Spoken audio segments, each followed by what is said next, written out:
피고 윤하연 사형. 판결봉이 울린 순간 그녀는 아무 말 없이 고개만 들었다. 뒤돌아서는 도연의 등 뒤로 마치 이미 죽음을 받아들인 사람의 텅 빈 눈빛이 그를 스쳤다. 그때 판결문 아래 이름이 눈에 들어왔다. 그 전에 잠깐 시청 전 구독과 좋아요 버튼 한번 누르고 더 많은 이야기를 전해보세요. 여러분의 이야기를 전하고 싶으면 지금 어디에서 영상을 보고 계신지 댓글로 남겨주세요. 다음 이야기 속에 반영하겠습니다. 그럼 편안한 시청하시고 오늘도 행복한 하루 되세요. 자녀 이름 정나온. 겨울 새벽 공기는 칼날처럼 차가웠습니다. 거리는 아직 어둠에 잠겨 있었고 가로등 불빛만이 얼어붙은 보도를 희미하게 비추고 있었죠. 편의점 간판의 주황빛 불빛이 골목 끝에서 홀로 깜빡이고 있었습니다. 윤하연은 낡은 패딩 주머니를 뒤적이며 마지막 동전 몇 개를 손바닥 위에 쏟아냈습니다. 100원짜리 3개, 10원짜리 2개. 고작 320원이었죠. 등에 업힌 아기가 작게 끙끙거렸습니다. 하연은 재빨리 손을 등 뒤로 돌려 아이의 이마를 만져봤습니다. 미열이 느껴졌죠. 분유도 떨어졌고 기저귀도 이제 2장밖에 남지 않았습니다. 병원에 갈 돈은 당연히 없었고요. 하연은 동전을 주머니에 다시 쑤셔 넣으며 눈을 질끈 감았습니다. 편의점 앞을 지나쳐 대형마트 쪽으로 발걸음을 옮겼죠. 마트 입구에 들어서자 따뜻한 남방 바람이 얼굴을 감쌌습니다. 하연은 잠시 멈춰서서 숨을 고르며 주변을 둘러봤습니다. 새벽 시간이라 손님은 거의 없었고 계산대 직원 1명과 물건을 정리하는 직원 2명만이 눈에 띄었죠. 보안 요원은 입구 쪽에서 휴대전화를 보고 있었습니다. 하연은 천천히 유아용품 코너로 걸어갔습니다. 발걸음 하나하나가 무거웠죠. 머릿속으론 계속 다른 방법을 찾으려 했습니다. 누군가에게 연락할 수 있을까? 아니, 연락할 사람이 없었습니다. 복지관에 다시 가볼까? 이미 3번이나 거절당했죠. 그럼 어떻게 해야 하나요? 아기는 계속 배고파하고 기저귀는 떨어져가고 방새는 이미 2달째 밀렸습니다. 분유 진열대 앞에 섰을 때 하연의 손이 떨리기 시작했습니다. 하얀 통들이 가지런히 놓여 있었죠.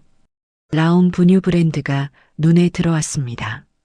아이 이름과 똑같은 이름이었죠. 하연은 무의식 중에 그 브랜드 앞에서 멈췄습니다. 천장에 달린 CCTV를 힐끗 올려다봤습니다.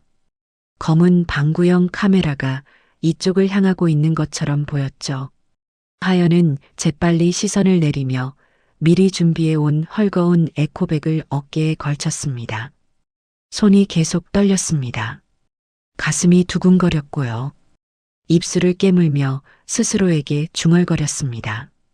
오늘만, 딱 오늘만. 손이 분유통 쪽으로 뻗어나갔습니다. 하지만 곧바로 멈췄죠. 다시 주변을 둘러봤습니다. 직원들은 여전히 다른 곳에서 일하고 있었습니다. 하연은 눈을 질끈 감고 분유통 2개를 재빨리 에코백 속에 쓸어 담았습니다. 그리고 옆 선반에서 기저귀 한 팩도 함께 넣었죠. 가방이 무거워졌습니다. 양심도 무거워졌고요. 하연은 고개를 푹 숙인 채 출구 쪽으로 걸어가기 시작했습니다. 발걸음은 자꾸 빨라졌고 등의 아기는 엄마의 긴장을 느꼈는지 다시 끙끙거리기 시작했습니다. 괜찮아, 라온아. 조금만 참자. 출구 센서가 눈앞에 보였습니다. 이제 저것만 지나가면 됐죠. 하연은 최대한 자연스러운 표정을 지으려 애쓰며 발을 내디뎠습니다. 그런데 그 순간 바닥에 살짝 튀어나온 매트 모서리에 발끝이 걸렸습니다. 몸이 앞으로 확 쏠렸습니다. 중심을 잡으려 했지만 등의 아기 무게 때문에 균형이 무너졌죠. 하연은 그대로 앞으로 고꾸라졌습니다. 에코백이 벌어지며 안에 있던 물건들이 쏟아져 나왔습니다. 분유통 2개가 바닥에 떨어지며 뚜껑이 튕겨나갔습니다. 흰 가루가 터지듯 공중으로 흩날렸죠. 마치 눈보라처럼, 아니 밀가루를 뿌린 것처럼 주변 공기가 하얗게 변했습니다. 기저귀 팩도 굴러갔고요. 하지만 하연의 시선을 사로잡은 건 그게 아니었습니다. 패딩 안주머니에 오래 접혀 있던 사진 조각들이 함께 쏟아져 나왔죠. 찢어진 사진 조각 5개가 흰 가루 사이로 흩어졌습니다. 라온이의 첫 돌 사진이었죠. 하연은 무릎을 짚고 일어나려다가 바닥에 흩어진 사진 조각을 보고 그 자리에 얼어붙었습니다. 흰 분유가루가 사진 위에 내려앉고 있었습니다. 하연은 분유통도 기저귀도 아닌 사진 조각을 먼저 움켜쥐었습니다. 저기 손님, 뒤에서 목소리가 들렸습니다. 보안 요원이었죠. 그와 동시에 매니저로 보이는 남자도 달려왔습니다. 2 사람은 하연의 양팔을 잡아 세웠습니다. 뭡니까? 이게 도둑질이잖아요. 보안 요원이 하연의 팔을 비틀었습니다. 아팠지만 하연은 소리를 내지 않았습니다. 그저 손에 쥔 사진 조각만 놓지 않으려 애썼죠. 계산 안 하고 나가려던 거 다 봤어요. 경찰 불러야겠네. 매니저가 휴대전화를 꺼내며 말했습니다. 주변에 있던 다른 손님 몇 명이 구경하듯 모여들기 시작했죠. 하연은 고개를 더 깊이 숙였습니다. 등에 아기가 울음을 터뜨렸습니다. 그때 마트 입구로 한 남자가 들어섰습니다. 40대 초반으로 보이는 남자는 순찰 중이던 형사였죠. 차민수였습니다. 그는 마트 안의 소란을 듣고 안으로 들어온 것이었습니다. 무슨 일입니까? 차민수가 신분증을 보이며 물었습니다. 보안 요원이 상황을 설명했죠. 분유와 기저귀를 훔치려다 잡혔다고, 아기까지 업고 있다고 말했습니다. 차민수는 바닥에 흩어진 흰 가루와 사진 조각들을 내려다봤습니다. 그리고 하연을 봤죠. 하연은 여전히 고개를 숙인 채 사진 조각을 손에 꼭 쥐고 있었습니다. 아이도 있는데 수갑은 빼시죠. 제가 데리고 가겠습니다. 차민수가 보안 요원에게 말했습니다. 보안 요원은 잠시 망설이다가 손을 놓았습니다. 차민수는 하연에게 다가가 낮은 목소리로 물었습니다. 일어나실 수 있어요? 하연은 고개를 끄덕였습니다. 천천히 일어섰죠. 차민수는 바닥에 떨어진 사진 조각들을 주워 하연에게 건넸습니다. 사진을 들여다보는 순간 그의 표정이 미묘하게 변했습니다. 사진 조각에는 돌잔치상 앞에 앉아있는 아기가 보였습니다. 뒤쪽 현수막에 라온이 첫 돌이라는 글씨가 희미하게 보였죠. 하지만 사진은 여러 조각으로 찢어져 있었고 오래 접혀 있었는지 주름이 가득했습니다. 차민수는 사진을 하연에게 돌려주며 말했습니다. 파출소로 가야겠습니다. 저를 따라오세요. 하연은 아무 말 없이 고개를 끄덕였습니다. 차민수는 매니저에게 피해 물품 목록을 받아들고 하연을 데리고 밖으로 나갔습니다. 순찰차 뒷좌석에 탔을 때 하연은 여전히 사진 조각을 손에 쥐고 있었습니다. 차민수는 백미러로 하연을 힐끗 봤습니다. 그녀는 눈물도 흘리지 않았죠. 그저 멍하니 창밖을 보고 있었습니다. 차가 출발하자 하연은 조용히 사진 조각들을 다시 맞춰보려 했습니다. 떨리는 손으로 조각들을 이리저리 맞춰봤죠. 하지만 손이 자꾸 놓쳤습니다. 조각 하나가 바닥으로 떨어졌습니다. 하연은 그것을 주우려다가 결국 손에서 모든 조각을 놓쳤습니다. 사진 조각들이 차 바닥에 흩어졌습니다. 그 위로 눈물 한 방울이 떨어졌죠. 그리고 또 한 방울. 하연은 소리 없이 울고 있었습니다. 차민수는 백미러로 그 모습을 봤습니다. 차량 블랙박스가 뒷좌석까지 비추고 있었죠. 흰 분유가루가 묻은 옷, 바닥에 흩어진 사진 조각, 그리고 조용히 흐르는 눈물. 모든 것이 고스란히 기록되고 있었습니다. 파출소에 도착했을 때 하연은 여전히 아무 말도 하지 않았습니다. 차민수가 조사실로 안내하자 그제야 하연은 바닥의 사진 조각들을 주워 주머니에 넣었습니다. 마치 그게 세상에서 가장 소중한 것인 양 조심스럽게 말이죠. 절도 사건은 다음날 아침 지역 언론에 실렸습니다. 기사 제목은 자극적이었죠. 유아용 생필품만 훔친 20대 미혼모, 악이 없고 체포 같은 헤드라인이 포털 사이트 지역 뉴스란에 올라왔습니다. 기사 내용은 짧았지만 댓글은 빠르게 늘어났습니다. 동정하는 목소리와 비난하는 목소리가 뒤섞였죠. 법원 행정직으로 일하는 신다혜는 출근길 지하철에서 그 기사를 봤습니다. 스마트폰 화면을 내리며 기사를 읽던 다혜는 문득 궁금해졌습니다. 이 사건이 어느 재판부로 배당됐을까? 그녀는 법원 내부 시스템 접속 권한이 있었기에 사무실에 도착하자마자 사건 번호를 검색했습니다. 담당 판사 이름이 화면에 떴습니다. 정도현. 다혜는 미간을 찌푸렸죠. 도현은 법원 안에서 가장 원칙적이고 냉정한 판사로 알려져 있었습니다. 감정에 흔들리지 않고 법 조문과 판례만을 따르는 사람이었죠. 다혜는 화면을 보며 작게 한숨을 내쉬었습니다. 하필이면 그날 오후 다혜는 업무차 구치소를 방문했습니다. 서류를 전달하러 간 길이었는데 복도에서 우연히 윤하연을 봤습니다. 하연은 막 구류신문을 마치고 돌아가는 중이었죠.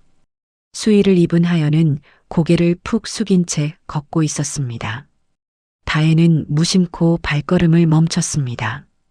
기사에서 본 얼굴이었죠. 아기를 업고 체포됐다던 그 여자. 다혜는 잠시 망설이다가 준비해온 도시락 하나를 꺼냈습니다. 원래는 자기가 먹으려던 것이었지만 왠지 그냥 지나칠 수가 없었습니다. 저기요. 하연이 멈춰섰습니다. 고개를 들지는 않았죠. 다혜는 다가가서 도시락을 내밀었습니다. 이거 드세요. 제가 싸운 건데 전 괜찮아요. 하연은 천천히 고개를 들어 다혜를 봤습니다. 눈가가 퀭했고 입술은 바짝 말라 있었습니다. 하연은 도시락을 받지 않았습니다. 그저 다혜를 물끄러미 바라만 봤죠. 괜찮아요. 받으세요. 아기한테 수유도 해야 하잖아요. 그 말에 하연의 눈에 눈물이 고였습니다. 떨리는 손으로 도시락을 받았죠. 입술이 움직였지만 소리는 나오지 않았습니다. 고맙다는 말을 하려는 것 같았습니다. 다혜는 옆에 선 교도관에게 양해를 구하고 잠시 하연 옆에 앉았습니다. 둘은 말없이 앉아 있었죠. 한참 후 하연이 조용히 입을 열었습니다. 애가 보고 싶어요. 목소리가 갈라져 있었습니다. 다혜는 대답하지 못했습니다. 무슨 말을 해줘야 할지 몰랐죠. 하연은 계속 말했습니다. 제가 나쁜 엄마예요. 애를 제대로 먹이지도 재우지도 못했어요. 그래도 제가 엄마인데. 다혜는 가슴이 먹먹해졌습니다. 그녀도 조카가 있었습니다. 언니 미경의 아들이었죠. 아이를 키우는 게 얼마나 힘든지 옆에서 봐왔습니다. 그런데 이 여자는 혼자서 아무 도움 없이 아이를 키우려 했던 거죠. 어떻게 그렇게 되신 거예요? 다혜가 조심스럽게 물었습니다. 하연은 한참을 망설이다가 조금씩 이야기를 꺼냈습니다. 남자친구의 폭력, 도망, 보호받던 시절, 그리고 또 다른 위협. 신분을 바꾸고 이름을 바꾸고 숨어 살던 이야기들. 다혜는 숨죽여 들었습니다. 혹시 도와줄 사람은 없었어요? 있었어요. 한 분. 하연이 대답했습니다. 하지만 그 사람도 이제 연락이 안 된다고 했죠. 실종됐다고 했습니다. 다혜는 더 묻지 못했습니다. 그날 저녁 다혜는 언니 미경의 집에 들렀습니다. 미경은 혼자 살고 있었습니다. 결혼은 늦게 했고 남편과는 몇 년 전에 이혼했죠. 아들 하나를 키우며 직장을 다니고 있었습니다. 언니, 오늘 이상한 사건 하나 봤어. 다혜가 소파에 앉으며 말했습니다. 미경은 부엌에서 차를 준비하고 있었죠. 무슨 사건? 분유 훔친 엄마 있잖아. 뉴스에 나온. 미경의 손이 잠시 멈췄습니다. 그녀도 그 기사를 봤던 것 같았습니다. 아, 그거. 나도 봤어. 안 됐더라. 근데 그 사건 담당 판사가 정도연이래. 미경이 차를 들고 나오며 한숨을 쉬었습니다. 도연이가? 그럼 끝났네. 걔 원래 그런 거 가장 싫어하잖아. 그게 무슨 말이야? 다혜가 고개를 갸웃거렸습니다. 미경은 차를 한 모금 마시고 말했습니다. 도연이는 어릴 때 진짜 가난하게 살았거든. 분유도 제대로 못 먹었어. 그애, 넌 분유도 못 먹던 애였어. 다혜는 그 말에 멈칫했습니다. 언니의 표정이 씁쓸했죠. 미경은 계속 말했습니다. 내가 언니니까 양보해야 한다고 엄마가 그랬어. 그래서 난 굶고 도연이한테 먹을 거 줬지. 근데 그것도 부족했어. 분유는 너무 비쌌고 우린 살 수가 없었어. 그래서 설탕물 타서 먹였어. 다혜는 아무 말도 할 수 없었습니다. 미경은 멀리 창밖을 보며 말을 이었습니다. 그 기억 때문인지 도연이는 가난을 핑계로 범죄 저지르는 거 절대 용서 안 해. 자기도 가난했지만 훔치지 않았다는 거지. 그게 도연이 생각이야. 다혜는 가슴이 철렁했습니다. 그럼 구치소에서 만난 그 여자는 어떻게 되는 걸까요? 도연이 담당이라면 관대한 판결을 기대하기는 어려울 것 같았습니다.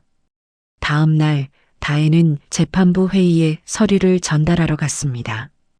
도연이 다른 판사들과 함께 사건들을 검토하고 있었죠. 다혜는 서류를 책상 위에 놓으며 무심코 말했습니다. 저 분유 사건, 피고인 정말 딱해 보이던데요. 도연이 고개를 들었습니다. 다혜는 말을 이었습니다. 제 언니가 그러던데 판사님도 어릴 때 분유 없어서 힘들었다면서요? 그 순간 도연의 얼굴이 굳었습니다. 옆에 있던 한기영 판사가 다혜를 힐끗 봤습니다. 분위기가 이상해진 걸 느낀 다혜는 재빨리 인사하고 나왔습니다. 도연은 서류를 보고 있었지만 글자가 눈에 들어오지 않았습니다. 누나 미경의 얼굴이 떠올랐습니다. 어릴 적 자기 대신 굶던 누나의 모습이 생생했죠. 분유 한 통을 사지 못해 울던 엄마의 모습도 기억났습니다. 재판날이 왔습니다. 법정은 작은 법정이었습니다. 방청객도 많지 않았죠. 하연은 피고인석에 섰습니다.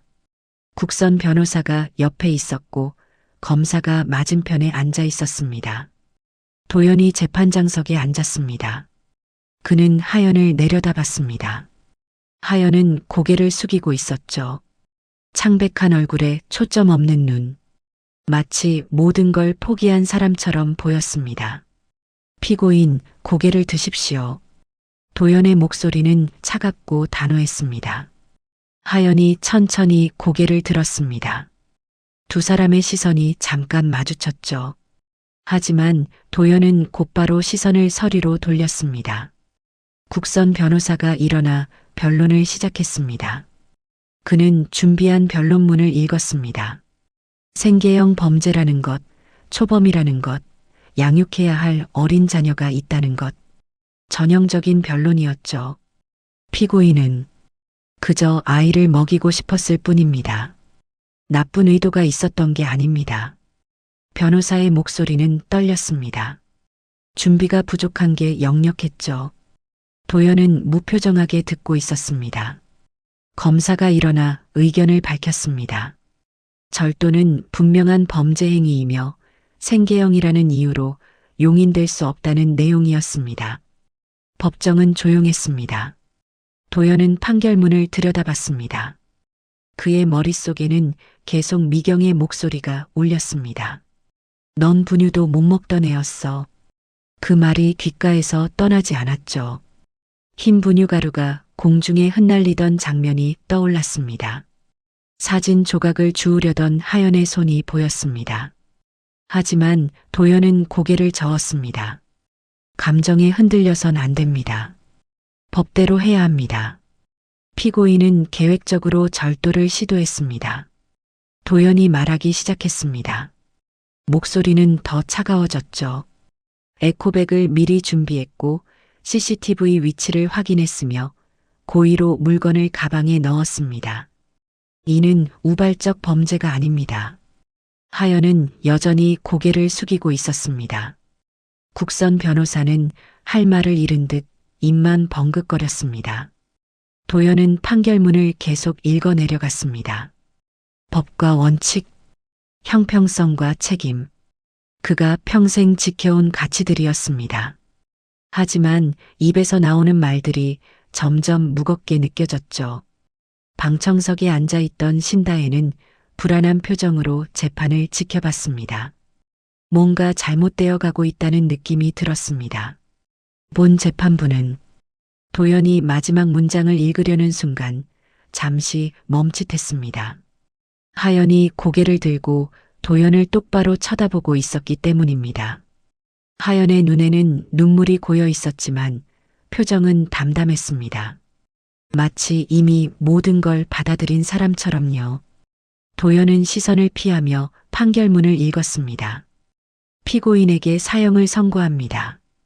법정이 술렁였습니다. 신다혜가 믿을 수 없다는 표정으로 벌떡 일어섰습니다. 국선 변호사도 놀란 얼굴로 도연을 쳐다봤죠. 생계형 절도의 사형이라니 너무 과도한 형량이었습니다. 하연은 움직이지 않았습니다. 그저 조용히 서 있을 뿐이었죠. 그녀의 입술이 천천히 움직였습니다. 아이만, 살려주세요. 목소리는 너무 작았습니다. 마이크는 이미 꺼져 있었고 그 말은 아무도 듣지 못했습니다. 하연의 눈에서 눈물이 흘러내렸습니다. 도연은 판결문을 내려놓고 법정을 나갔습니다. 복도로 나오자마자 벽에 기댔습니다. 손이 떨렸습니다. 가슴이 답답했죠. 방청석에서 나온 신다혜가 복도에서 도연을 봤습니다. 그녀는 다가가려다 멈췄습니다. 도연의 뒷모습이 너무 외로워 보였기 때문입니다. 재판이 끝난 후 도연은 판사 대기실로 돌아왔습니다. 옷을 갈아입고 가방을 챙기려는데 문이 열리며 한기영 판사가 들어왔죠. 기영은 평소에도 도연과 자주 의견이 부딪히는 동료였습니다. 원칙을 중시하되 사람도 보는 스타일이었으니까요. 도연 판사님, 기영이 조심스럽게 말을 꺼냈습니다. 도연은 넥타이를 풀며 대답했습니다. 무슨 일입니까? 아까 그 판결 좀 과하지 않았습니까? 도연의 손이 멈췄습니다. 기영은 말을 이었습니다. 요즘 여론이 예민한 건 저도 압니다. 생계형 범죄에 강하게 나가야 한다는 것도 이해합니다. 하지만 사형까지는. 도연이 돌아서서 기영을 봤습니다. 표정은 무표정했지만 눈빛은 날카로웠죠. 감정 개입 없이 법대로 했을 뿐입니다. 하지만 절도 사건의 사형이라는 건 계획적이었습니다. 에코백을 준비하고 카메라 위치를 확인하고 고의로 물건을 가져갔습니다. 우발적 범죄가 아니라는 겁니다. 기영은 한숨을 쉬었습니다. 더 말해봐야 소용없다는 걸 알았죠. 도연은 이미 마음을 닫았습니다. 기영은 고개를 저으며 방을 나갔습니다. 혼자 남은 도연은 의자에 앉아 고개를 숙였습니다. 손으로 얼굴을 감쌌죠. 머릿속이 복잡했습니다. 법대로 했다고 스스로에게 말했지만 가슴 한편이 무거웠습니다. 법원을 나와 차에 올랐습니다. 시동을 걸었지만 한참 동안 출발하지 못했습니다. 핸들을 꽉 쥐고 앞만 바라봤죠. 창밖으로 사람들이 지나다녔습니다. 평범한 저녁 풍경이었습니다. 하지만 도연의 마음은 평범하지 않았습니다. 집으로 가는 길, 도연은 누나 미경의 집 앞을 지나쳤습니다. 불이 켜져 있었죠. 도연은 잠시 망설이다가 차를 세웠습니다. 오늘따라 누나가 보고 싶었습니다. 초인종을 누르자 미경이 문을 열었습니다. 동생을 보고 놀란 표정을 지었죠. 도연아, 무슨 일이야? 그냥 지나가다가. 미경은 도연의 얼굴을 살폈습니다. 뭔가 이상했습니다. 동생은 평소에 이렇게 갑자기 찾아오는 스타일이 아니었거든요. 들어와. 밥 먹었어? 먹었어요. 거짓말이었습니다. 도연은 아침부터 아무것도 먹지 못했습니다. 미경은 알면서도 묻지 않았습니다. 부엌으로 가서 국을 데웠죠. 식탁에 마주 앉았습니다. 미경이 국과 반찬을 내왔습니다. 도연은 숟가락을 들었지만 먹지 못했습니다. 그저 국물만 떠서 입에 넣었다 뺐다 할 뿐이었죠. 무슨 일 있어? 미경이 물었습니다. 도연은 고개를 저었습니다. 미경은 더 묻지 않고 자기 밥을 먹었습니다. 한참 후 도연이 입을 열었습니다. 누나 기억나요? 우리 어릴 때. 미경의 손이 멈췄습니다. 도연은 계속 말했습니다. 분유 못 사서 설탕물 먹던 거. 미경은 숟가락을 내려놓았습니다. 오래된 기억이 떠올랐죠. 좋은 기억은 아니었습니다. 왜 갑자기 그 얘기를 해? 그냥 문득 생각나서요. 미경은 동생을 바라봤습니다. 도연의 표정이 어두웠습니다. 미경은 무슨 일이 있었다는 걸 직감했죠. 다혜한테 들었어. 오늘 판결 내렸다며? 분유 훔친 엄마. 도연이 고개를 들었습니다. 미경은 말을 이었습니다. 사형이라며? 도연은 대답하지 않았습니다. 미경은 한숨을 쉬었습니다. 너도 결국 분유 한 통 못 구해 죽게 놔두는 쪽을 택했네. 그 말에 도연의 얼굴이 굳었습니다. 미경은 술을 한 잔 따라 마셨습니다. 평소에 술을 잘 안 하는 미경이 술을 마시는 건 드문 일이었죠. 누나, 그게 무슨 말이에요? 도연의 목소리가 떨렸습니다. 미경은 술잔을 내려놓으며 말했습니다. 내가 뭘 잘못 말했어? 넌 어릴 때 분유 없어서 고생했잖아. 그걸 기억하면서도 똑같은 처지에 있는 사람한테 사형을 선고했어. 그게 법이라고? 원칙이라고? 누나. 도연이 소리쳤습니다. 식탁 위에 물컵을 3개 내려놓자 컵이 쓰러지며 깨졌습니다. 물이 식탁 위로 쏟아졌죠. 미경은 놀라 일어섰습니다. 도연아, 법대로 한 겁니다. 감정으로 판결하면 안 돼요. 그게 판사의 책임이에요. 도연의 목소리는 떨렸지만 단호했습니다. 미경은 깨진 컵을 치우며 한숨을 쉬었습니다. 그래, 내 말이 맞아. 미안해. 도연은 일어섰습니다. 더 이상 있을 수가 없었습니다. 저 먼저 갈게요. 도연아, 잠깐만. 미경이 붙잡으려 했지만 도연은 이미 현관으로 향하고 있었습니다. 문이 닫히는 소리가 났죠. 미경은 식탁에 앉아 고개를 떨궜습니다. 자기가 너무 심한 말을 했다는 걸 알았습니다. 도연은 자기 집으로 돌아왔습니다. 텅 빈 집이었습니다. 불도 켜지 않은 채 거실 바닥에 주저앉았죠. 어둠 속에서 한참을 그렇게 앉아 있었습니다. 미경의 말이 머릿속에서 맴돌았습니다. 분유 한 통 못 구해 죽게 놔두는 쪽을 택했네. 그 말이 칼처럼 가슴을 찔렀습니다. 도연은 자기가 무엇을 했는지 알고 있었습니다. 하지만 인정하고 싶지 않았죠. 한참 후 도연은 일어나 서재로 갔습니다. 오래된 서랍을 열었습니다. 먼지가 쌓인 서류 파일들이 가득했죠. 도연은 그 중 하나를 꺼냈습니다. 10년 전 서류였습니다. 혼인신고서 사본이었습니다. 노랗게 변색된 종이 위에 잉크가 바래져 있었죠. 도연은 그 서류를 책상 위에 펼쳤습니다. 자기 이름 옆에 적힌 배우자 이름을 봤습니다. 윤하연. 그리고 그 옆에 연필로 적힌 작은 메모가 있었습니다. 정나온 태명.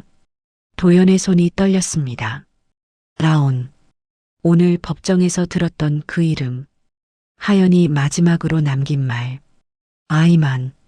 살려주세요. 그 목소리가 귓가에 울렸습니다. 도연은 의자에 앉아 과거를 떠올렸습니다. 10년 전 사법연수원을 갓 수료하고 무료 법률 상담소에서 봉사하던 시절이었죠. 그곳에서 하연을 만났습니다. 하연은 남자친구의 폭력에서 도망쳐 나온 상태였습니다. 온몸에 멍이 들어 있었고 눈빛은 겁에 질려 있었죠. 도연은 보호 명령을 신청해 줬습니다. 하지만 상대는 조직폭력배와 연결된 사람이었습니다. 보호 명령만으로는 부족했죠. 제발 도와주세요. 저 죽고 싶지 않아요. 하연의 목소리가 떠올랐습니다. 도연은 고민했습니다. 어떻게 하면 이 사람을 지킬 수 있을까? 법적으로 가장 확실한 방법은 뭘까? 그래서 제안했습니다. 서류상 결혼을 하자고. 배우자가 되면 법적 보호가 강화된다고 설명했죠. 하연은 놀랐지만 받아들였습니다. 살기 위해서였습니다. 혼인신고를 했습니다. 하지만 실제로 함께 살지는 않았습니다. 하연은 경찰의 보호를 받으며 신분을 바꾸고 다른 곳으로 숨었죠. 도연은 가끔 안부를 확인했습니다. 하연이 안전한지 잘 지내는지 물었습니다. 몇 달 후 하연이 임신했다는 소식을 들었습니다. 도연은 놀랐습니다. 누구의 아이냐고 물으려다 참았습니다. 중요한 건 그게 아니었으니까요. 이름은 뭐로 지을 거예요? 도연이 물었었죠. 하연은 배를 쓰다듬으며 대답했습니다. 라온이요. 즐거운 아이라는 뜻이래요. 도연은 그 이름을 메모해 뒀습니다. 혼인신고서 사본 옆에 연필로 적었죠. 정나온 태명이라고. 하지만 그 후로 연락이 끊겼습니다. 하연이 또 거처를 옮겼고 담당 형사도 바뀌었습니다. 도연은 바쁜 신임 판사 생활에 쫓기다 보니 하연을 잊어갔습니다. 아니, 잊으려 했는지도 몰랐습니다. 나중에 라온이랑 꼭 찾아올게요. 하연이 마지막으로 남긴 말이었습니다. 도연은 그때 대답했었죠. 그럴 필요 없어요. 당신이 안전하게 살 수 있으면 그걸로 충분합니다. 그게 마지막이었습니다. 그 후로 10년 동안 도연은 하연을 생각하지 않았습니다. 아니, 생각하지 않으려 했습니다.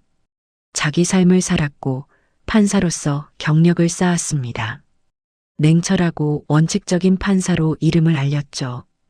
그런데 오늘 법정에서 그 사람을 봤습니다. 10년 전과는 너무 달라진 모습이었습니다. 창백하고 수척한 얼굴, 생기 없는 눈빛. 하지만 도연은 알아보지 못했습니다. 아니, 알아보고 싶지 않았는지도 몰랐습니다. 도연은 혼인신고서를 다시 들여다봤습니다. 이름, 생년월일, 출생지 모두 오늘 법정에서 본 피고인과 일치했습니다. 너무 정확히 일치했습니다. 우연일 수가 없었습니다. 설마. 도연은 고개를 저었습니다. 그럴 리 없다고 스스로를 설득하려 했습니다. 동명이인일 거라고, 생년월일이 같은 것도 우연일 거라고 생각하려 했죠. 하지만 라온이라는 이름까지 같을 수는 없었습니다. 도연은 책상에 엎드렸습니다. 머리가 아팠습니다. 가슴이 답답했죠. 만약 정말 그 사람이 하연이라면 도연은 자기 아내에게 사형을 선고한 겁니까? 아니, 서류상 아내일 뿐이라고 스스로에게 말했습니다. 실제로 함께 산 적도 없고 사랑한 적도 없다고 했습니다. 그저 법적 보호를 위한 형식일 뿐이라고 생각하려 했죠. 하지만 마음 한편이 무너져 내렸습니다. 도연은 일어나 거실로 나왔습니다. 술을 꺼냈습니다. 잔에 따라 단숨에 마셨죠. 목이 따갑게 타들어갔지만 개의치 않았습니다. 또 한 잔을 마셨습니다. 휴대전화가 울렸습니다. 뉴스 알림이었죠. 도연은 화면을 봤습니다. 잔혹 판결 논란. 생계형 절도에 사형 선고한 판사는 누구? 기사가 떴습니다. 도연의 얼굴 사진과 함께 판결 내용이 상세히 보도됐습니다. 댓글이 달리기 시작했죠. 비난하는 목소리가 대부분이었습니다. 도연은 휴대전화를 던져버렸습니다. 소파에 기대 천장을 올려다봤습니다. 어둠 속에서 천장이 보이지 않았습니다. 모든 게 캄캄했습니다. 내가 뭘 한 거지? 도연은 중얼거렸습니다. 대답은 없었습니다. 그저 어둠만이 그를 감쌌습니다. 술잔을 또 들었습니다. 마셨습니다. 계속 마셨습니다. 취하고 싶었습니다. 아무것도 생각하고 싶지 않았으니까요. 하지만 취해도 생각은 멈추지 않았습니다. 하연의 얼굴이 계속 떠올랐습니다. 법정에서 본 창백한 얼굴과 10년 전 무료 상담소에서 본 겁에 질린 얼굴이 겹쳐졌습니다. 도연은 결심했습니다. 내일 법원에 가서 사건 기록을 다시 보겠다고 마음먹었습니다. 모든 걸 확인하고 진실을 알아내겠다고 다짐했죠. 하지만 그 후에는 어떻게 해야 할까요? 도연은 알 수 없었습니다. 밤은 깊어갔습니다. 도연은 소파에 기댄 채 잠들었습니다.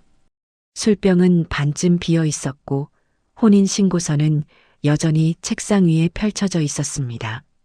어둠 속에서 윤하연이라는 이름만이 희미하게 빛났습니다. 다음 날 아침 도연은 숙취로 머리가 지끈거렸습니다. 소파에서 잠든 탓에 온몸이 뻐근했죠. 시계를 보니 8시가 넘어 있었습니다. 평소보다 늦은 시간이었습니다. 도연은 재빨리 씻고 옷을 갈아입었습니다. 법원으로 향하는 길, 어젯밤 일들이 떠올랐습니다. 누나와의 다툼, 혼인신고서, 라온이라는 이름. 모든 게 꿈이었으면 좋겠다고 생각했죠. 하지만 현실이었습니다. 도연은 핸들을 꽉 쥐며 앞만 바라봤습니다. 재판부 사무실에 도착하자 서기 오지혜가 이미 출근해 있었습니다. 그녀는 책상 앞에 앉아 서류를 정리하고 있었죠. 도연이 들어서자 고개를 들어 인사했습니다. 판사님, 좋은 아침입니다. 네, 수고하십니다. 도연은 자기 책상으로 갔습니다. 책상 위에는 오늘 검토해야 할 사건 서류들이 쌓여 있었습니다. 그중 맨 위에 수용소에서 온 공문이 있었죠. 도연은 그 서류를 집어들었습니다. 형 집행 일정에 관한 통지였습니다. 윤하연 사건이었죠. 도연은 서류를 읽으며 눈살을 찌푸렸습니다. 집행 날짜가 한 달 뒤로 잡혀 있었습니다. 한 달. 생각보다 빨랐습니다. 그때 공문 사이에서 작은 메모지가 떨어졌습니다. 노란색 포스트잇이었죠. 도연은 그것을 주었습니다. 메모지에는 손으로 쓴 글씨가 적혀 있었습니다. 라온 분유. 도연의 손이 멈췄습니다. 라온. 또 그 이름이었습니다. 도연은 메모지를 들여다봤습니다. 글씨체가 익숙했습니다. 어디서 본 것 같았죠. 오석이. 도연이 오지혜를 불렀습니다. 오지혜가 고개를 들었습니다. 네, 판사님. 이 메모는 어디서 나온 겁니까? 도연이 메모지를 들어보였습니다. 오지혜는 눈을 가늘게 뜨고 봤습니다. 아, 그거요? 수용소 공문 사이에 끼어 있었어요. 피고인이 쓴 것 같던데요. 피고인이 쓴 것, 하연이 쓴 거라는 말이었습니다. 도연은 메모지를 다시 들여다봤습니다. 삐뚤빼뚤한 글씨였지만 간절함이 느껴졌습니다. 도연은 책상 서랍을 열었습니다. 어젯밤 가져온 혼인신고서를 꺼냈죠. 신고서 옆에 적힌 메모를 봤습니다.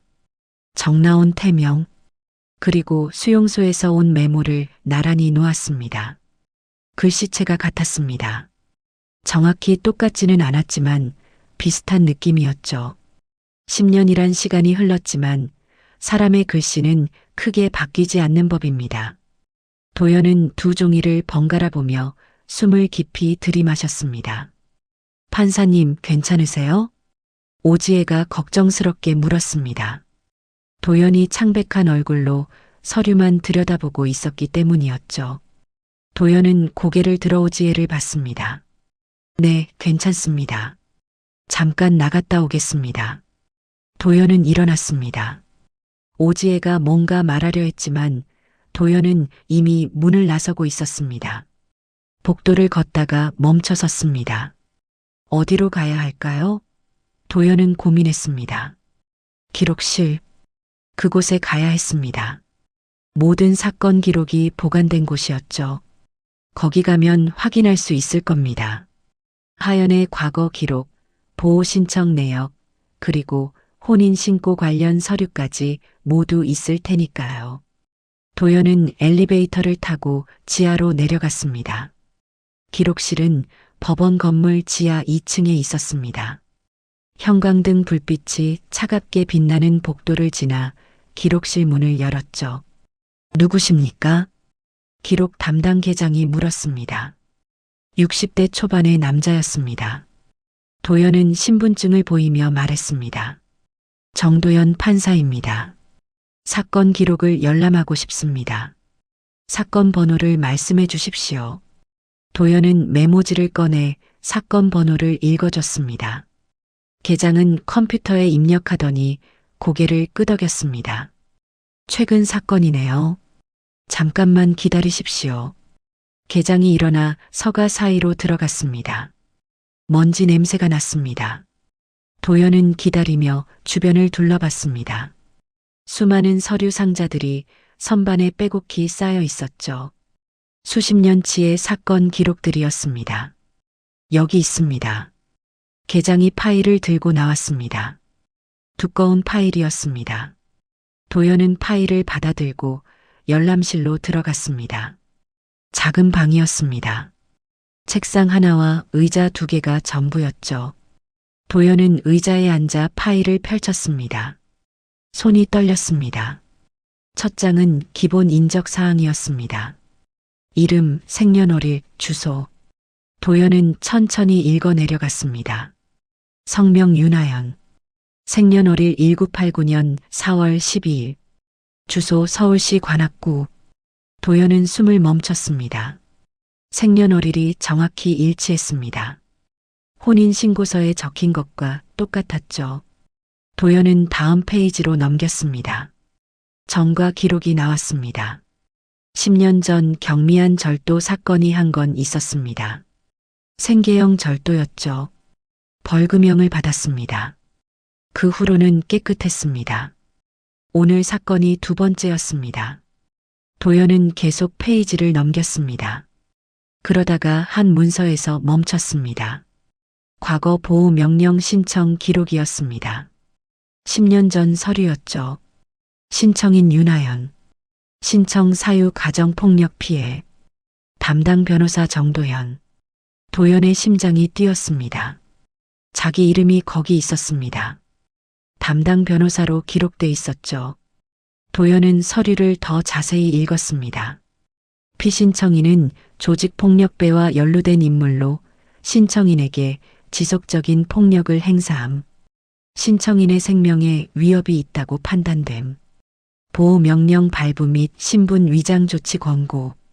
도연은 그 문구를 읽으며 과거를 떠올렸습니다. 맞습니다. 하연이었습니다. 자기가 도왔던 그 여자가 맞았습니다.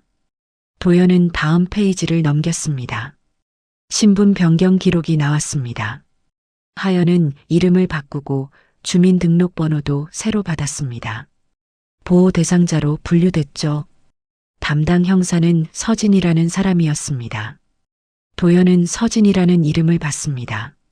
어디선가 들어본 것 같았습니다. 뉴스에서였을까요? 도연은 기억을 더듬었지만 확실하지 않았습니다. 계속 페이지를 넘기다가 도연은 한 서류에서 완전히 얼어붙었습니다. 가족관계 등록부였습니다. 도연은 그 서류를 천천히 읽었습니다. 본인 윤하연, 배우자 정도현, 자녀 정나온, 세 줄의 글자였습니다. 하지만 그 세 줄이 도연의 세계를 무너뜨렸습니다.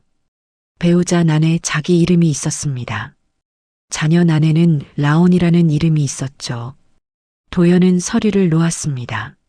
아니, 놓으려 했지만 손이 떨려서 떨어뜨렸습니다. 서류가 바닥에 흩어졌습니다.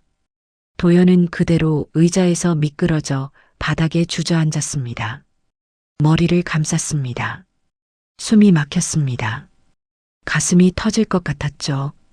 도연은 입을 벌려 숨을 들이마셨지만 공기가 폐로 들어오지 않는 것 같았습니다. 내가 뭘 한 거야? 도연은 중얼거렸습니다. 자기 아내에게 사형을 선고했습니다. 자기 아이의 엄마를 죽이려 했습니다. 도연은 두 손으로 얼굴을 가렸습니다. 눈물이 흘러나왔습니다. 열람실 문이 열렸습니다. 계장이 고개를 들이밀었습니다. 판사님, 괜찮으십니까? 도연은 대답하지 못했습니다. 계장은 놀라 안으로 들어왔습니다. 바닥에 주저앉은 도연을 봤죠. 판사님, 계장이 도연을 일으켜 세우려 했습니다. 하지만 도연은 일어나지 못했습니다. 다리에 힘이 없었습니다. 계장은 의자를 가져와 도연을 앉혔습니다. 물 좀 가져오겠습니다. 계장이 나갔다가 물을 들고 왔습니다. 도연은 물을 받아 마셨습니다. 목이 타들어가는 것 같았죠. 물을 다 마시고 나서야 조금 정신이 돌아왔습니다. 죄송합니다. 잠깐, 놀라서 도연이 말했습니다. 계장은 걱정스러운 표정으로 도연을 봤습니다. 무슨 일이 있으십니까? 아닙니다. 괜찮습니다. 도연은 일어났습니다. 바닥에 흩어진 서류를 주었습니다. 손이 여전히 떨렸지만 억지로 안정을 찾으려 했죠. 서류를 파일에 다시 정리했습니다. 이 사건 관련 서류를 더 찾아주실 수 있습니까? 혼인신고 관련 서류도요. 도연이 물었습니다. 계장은 고개를 끄덕였습니다. 네, 날짜를 말씀해 주시면. 도연은 10년 전 날짜를 말했습니다. 계장은 다시 서가로 갔습니다. 한참 후에 또 다른 파일을 들고 나왔습니다. 오래된 파일이었습니다. 먼지가 잔뜩 쌓여 있었죠. 도연은 그 파일도 받아들었습니다. 열람실로 돌아가 펼쳤습니다. 혼인신고서 원본이 있었습니다. 자기가 집에 가지고 있던 건 사본이었는데 이건 원본이었죠. 서류를 보니 모든 게 명확했습니다. 10년 전 도연과 하연은 법적으로 부부가 됐습니다. 그리고 몇 달 후 하연은 임신했습니다. 라온이를 낳았죠. 출생신고도 돼 있었습니다. 도연은 라온이의 출생신고서를 봤습니다. 아버지 란에 자기 이름이 적혀 있었습니다. 정도현. 어머니 란에는 윤하연이라고 적혀 있었죠. 라온이. 도연은 이름을 소리내어 읽었습니다. 자기 딸이었습니다. 법적으로도 서류상으로도 자기 딸이었습니다. 하지만 도연은 그 아이를 한 번도 본 적이 없었습니다. 도연은 파일을 덮었습니다. 더 이상 볼 수가 없었습니다. 열람실을 나와 계장에게 파일을 돌려줬습니다. 고맙습니다. 도움이 되셨습니까? 계장이 물었습니다. 도연은 대답하지 못했습니다. 그저 고개를 숙이고 기록실을 나왔습니다. 같은 시각 수용소에서는 하연이 독방에 앉아 있었습니다. 손에는 찢어진 사진 조각들이 있었습니다. 하연은 조각들을 테이프로 조심스럽게 붙이고 있었죠. 라온이의 첫 돌 사진이었습니다. 환하게 웃는 아기의 얼굴이 보였습니다. 하연은 사진을 어루만졌습니다. 손가락이 아이 얼굴을 따라 움직였죠. 라온아. 하연은 작게 불렀습니다. 대답은 없었습니다. 하연은 사진을 가슴에 안았습니다. 눈을 감았습니다. 아이 냄새가 나는 것 같았습니다. 아니, 기억 속의 냄새였죠. 하연은 주머니에서 작은 종이를 꺼냈습니다. 공중전화 예약표였습니다. 거기 메모가 적혀 있었죠. 정나온 보호시설, 그리고 주소가 적혀 있었습니다. 하연은 그 주소를 손가락으로 더듬었습니다. 글자 하나하나를 따라 손가락을 움직였죠. 마치 그렇게 하면 아이에게 닿을 수 있을 것처럼요. 복도를 지나던 교도관 박 소장이 창문 너머로 하연을 봤습니다. 사진을 안고 있는 하연의 모습이 눈에 들어왔죠. 박 소장은 잠시 멈춰 섰습니다. 사형수들은 보통 절망에 빠져 있거나 분노에 차 있거나 아니면 체념한 모습이었습니다. 하지만 하연은 달랐습니다. 그녀의 눈빛에는 무언가 다른 게 있었죠. 그리움이었을까요? 아니면 희망이었을까요? 박 소장은 고개를 저으며 걸음을 옮겼습니다. 하지만 마음 한편이 불편했습니다. 저 여자가 정말 사형을 받아야 하는 사람일까? 그런 의문이 들었습니다. 하연은 여전히 사진을 안고 있었습니다. 그리고 작게 노래를 불렀습니다. 자장가였죠. 라온이를 재울 때 불렀던 노래였습니다. 목소리는 떨렸지만 멜로디는 부드러웠습니다. 독방의 작은 창문으로 해가 지고 있었습니다. 주황빛이 방 안을 물들였습니다. 하연은 그 빛을 받으며 계속 노래를 불렀습니다. 아무도 듣지 않는 자장가를 부르며 만날 수 없는 아이를 그리워했습니다. 기록실에서 나온 도연은 복도 벤치에 주저앉았습니다. 다리에 힘이 없었죠. 머릿속이 하얗게 변했습니다. 모든 게 확실해졌습니다. 법정에 선 피고인은 자기 아내였고 아이는 자기 딸이었습니다. 도연은 자기 손으로 가족을 파괴했습니다. 한참을 그렇게 앉아 있었습니다. 시간이 얼마나 흘렀는지 알 수 없었죠. 사람들이 지나다니며 도연을 힐끗 쳐다봤지만 도연은 신경 쓰지 못했습니다. 그저 바닥만 응시하고 있었습니다. 휴대전화가 울렸습니다. 도연은 주머니에서 전화를 꺼냈습니다. 사법연수원 동기인 검사 유상훈이었죠. 도연은 잠시 망설이다가 전화를 받았습니다. 여보세요. 도연아, 나야. 괜찮아? 목소리가 이상한데. 상훈의 목소리가 걱정스러웠습니다. 도연은 헛기침을 하며 말했습니다. 아니, 괜찮아. 무슨 일로 전화했어? 내 기사 봤어. 분유절도 사건 말이야. 좀 센 판결 아니었어? 도연은 대답하지 못했습니다. 상훈은 말을 이었습니다. 내가 원래 원칙적인 건 알지만 이번엔 좀 심했던 것 같아. 여론도 안 좋고. 그게 아니야. 도연의 목소리가 떨렸습니다. 상훈은 뭔가 이상함을 느꼈죠. 무슨 일 있어? 너답지 않게 왜 그래? 도연은 한참을 침묵했습니다. 말해야 할까요? 하지만 누군가에게 말하지 않으면 미칠 것 같았습니다. 상훈아, 내가 실수를 했어. 큰 실수를. 무슨 실수? 그 피고인이 내 아내야.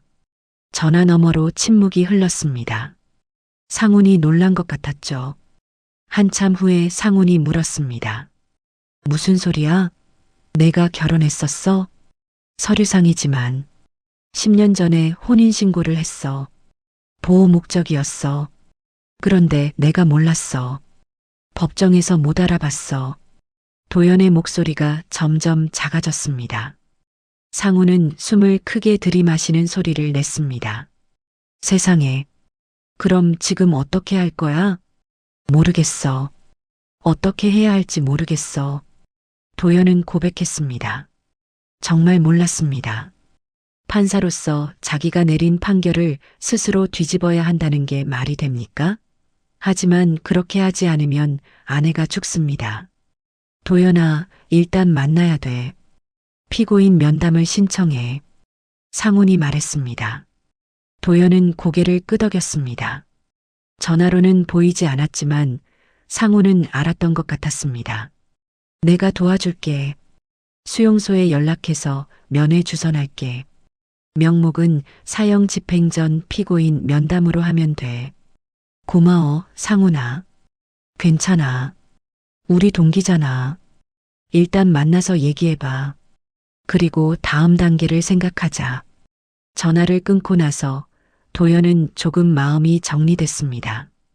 적어도 혼자가 아니라는 생각이 들었죠. 도연은 일어나 사무실로 돌아갔습니다. 이틀 후 면회가 성사됐습니다. 상훈이 수용소와 조율해준 덕분이었죠. 도연은 수용소로 향했습니다. 차를 몰고 가는 내내 손에서 땀이 났습니다. 핸들이 미끄러울 정도였습니다. 수용소에 도착했습니다. 정문을 지나 검색을 받았습니다. 소지품을 맡기고 방문증을 받았죠. 교도관의 안내를 받아 면회실로 향했습니다. 복도는 길었습니다. 발걸음 하나하나가 무거웠죠. 면회실 문 앞에 섰습니다. 도연은 문고리를 잡았지만 바로 열지 못했습니다. 숨을 깊이 들이마셨습니다. 심장이 미친 듯이 뛰었습니다. 손이 떨렸습니다. 문을 열었습니다. 면회실은 작았습니다. 중간에 투명한 아크릴 칸막이가 있었고 양쪽에 의자가 놓여 있었죠. 한쪽에는 이미 하연이 앉아 있었습니다. 수의를 입은 하연은 고개를 숙이고 있었습니다. 도연이 들어서는 소리를 듣고도 고개를 들지 않았죠. 도연은 천천히 의자에 앉았습니다. 칸막이 너머로 하연을 봤습니다. 10년이라는 시간이 사람을 얼마나 바꿔놓는지 실감했습니다. 하연은 너무 많이 야위었습니다. 뺨이 쏙 들어가 광대뼈가 튀어나와 보였죠. 눈 밑은 시커멓게 그늘이 졌고 입술은 바짝 말라 있었습니다. 윤하연 씨, 도연이 조심스럽게 불렀습니다. 하연이 천천히 고개를 들었습니다. 두 사람의 시선이 마주쳤죠. 하연의 눈에는 감정이 없었습니다. 그저 텅 빈 눈빛이었습니다. 판사님, 하연이 작게 말했습니다. 목소리는 쉬어 있었습니다. 도연은 할 말을 잃었습니다. 무엇부터 말해야 할까요? 미안하다고 해야 할까요? 아니면 진실을 말해야 할까요? 하지만 하연이 먼저 입을 열었습니다. 라온, 잘 지내나요? 그 말에 도연은 숨이 막혔습니다. 라온, 자기 딸 이름이었습니다. 하연은 다른 건 묻지 않았습니다. 자기 형량도 집행 날짜도 항소 가능성도 묻지 않았죠. 오직 아이만 물었습니다. 라온이는 보호시설에 있습니다. 도연이 대답했습니다. 사실 도연도 라온이를 본 적이 없었습니다. 하지만 서류에서 봤죠. 보호시설 주소와 담당자 이름이 적혀 있었습니다. 건강한가요? 밥은 잘 먹나요? 하연이 다시 물었습니다. 입술이 파르르 떨렸습니다. 눈에는 눈물이 고였지만 흘리지는 않았죠. 꾹 참고 있는 것 같았습니다. 네, 잘 지내고 있다고 들었습니다. 도연은 규정상 답변만 내뱉었습니다. 사실 자세한 건 몰랐습니다. 하지만 더 말할 수가 없었죠. 목이 메었습니다. 말을 이어가기가 힘들었습니다. 그럼 다행이에요. 하연이 작게 웃었습니다. 슬픈 미소였습니다. 그리고 다시 고개를 숙였습니다. 어깨가 작게 떨렸습니다. 울고 있는 게 분명했지만 소리는 내지 않았습니다. 도연은 칸막이를 사이에 두고 하연을 바라봤습니다. 손을 뻗고 싶었습니다. 위로하고 싶었습니다. 하지만 할 수 없었죠. 아크릴 벽이 둘을 가로막고 있었습니다.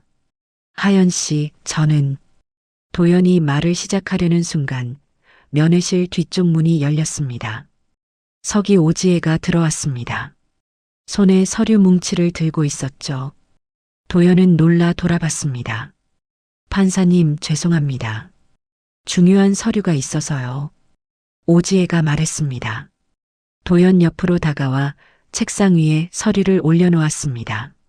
하지만 다른 수용자 기록인 척 숨겨온 서류였습니다. 오지혜는 도연과 눈을 마주쳤습니다. 이 사람 예전부터 누군가에게 쫓기던 기록이 있어요. 오지혜가 낮게 속삭였습니다. 도연은 서류를 내려다봤습니다. 첫 장에 붉은 글씨로 신분 위장 피해자라고 적혀 있었습니다. 도연은 재빨리 서류를 넘겼습니다. 보호 명령 사건 기록이었습니다.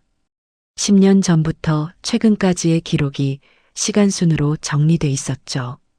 보호 담당 형사 서진. 그 이름이 눈에 들어왔습니다. 서진. 도연은 계속 읽었습니다. 피보호자는 조직폭력배의 보복 대상으로 지속적인 추적을 받아왔음. 신분을 여러 차례 변경했으며 거주지를 수차례 이동했음. 최근 보고에 따르면 피보호자의 자녀 또한 미행당한 정황이 있음. 도연의 손이 멈췄습니다. 자녀가 미행당했다니요? 라온이가 위험에 처했다는 말입니까? 도연은 다음 페이지를 넘겼습니다. 담당 형사 서진의 최종 보고서가 있었습니다. 날짜는 3년 전이었죠. 보고서 내용을 읽던 도연의 얼굴이 창백해졌습니다. 조직 보스 검거를 위한 결정적 증언 확보. 피보호자와 자녀를 안전한 곳으로 이동 조치 완료. 다만 조직의 보복 가능성이 높아 지속적인 감시 필요.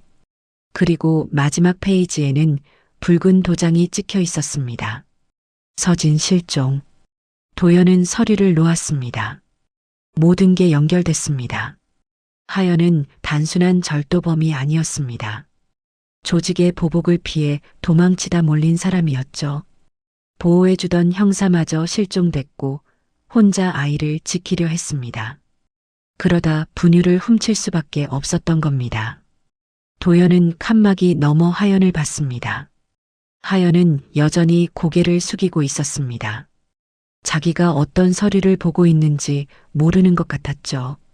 하연 씨, 서진 형사를 아십니까? 도연이 물었습니다.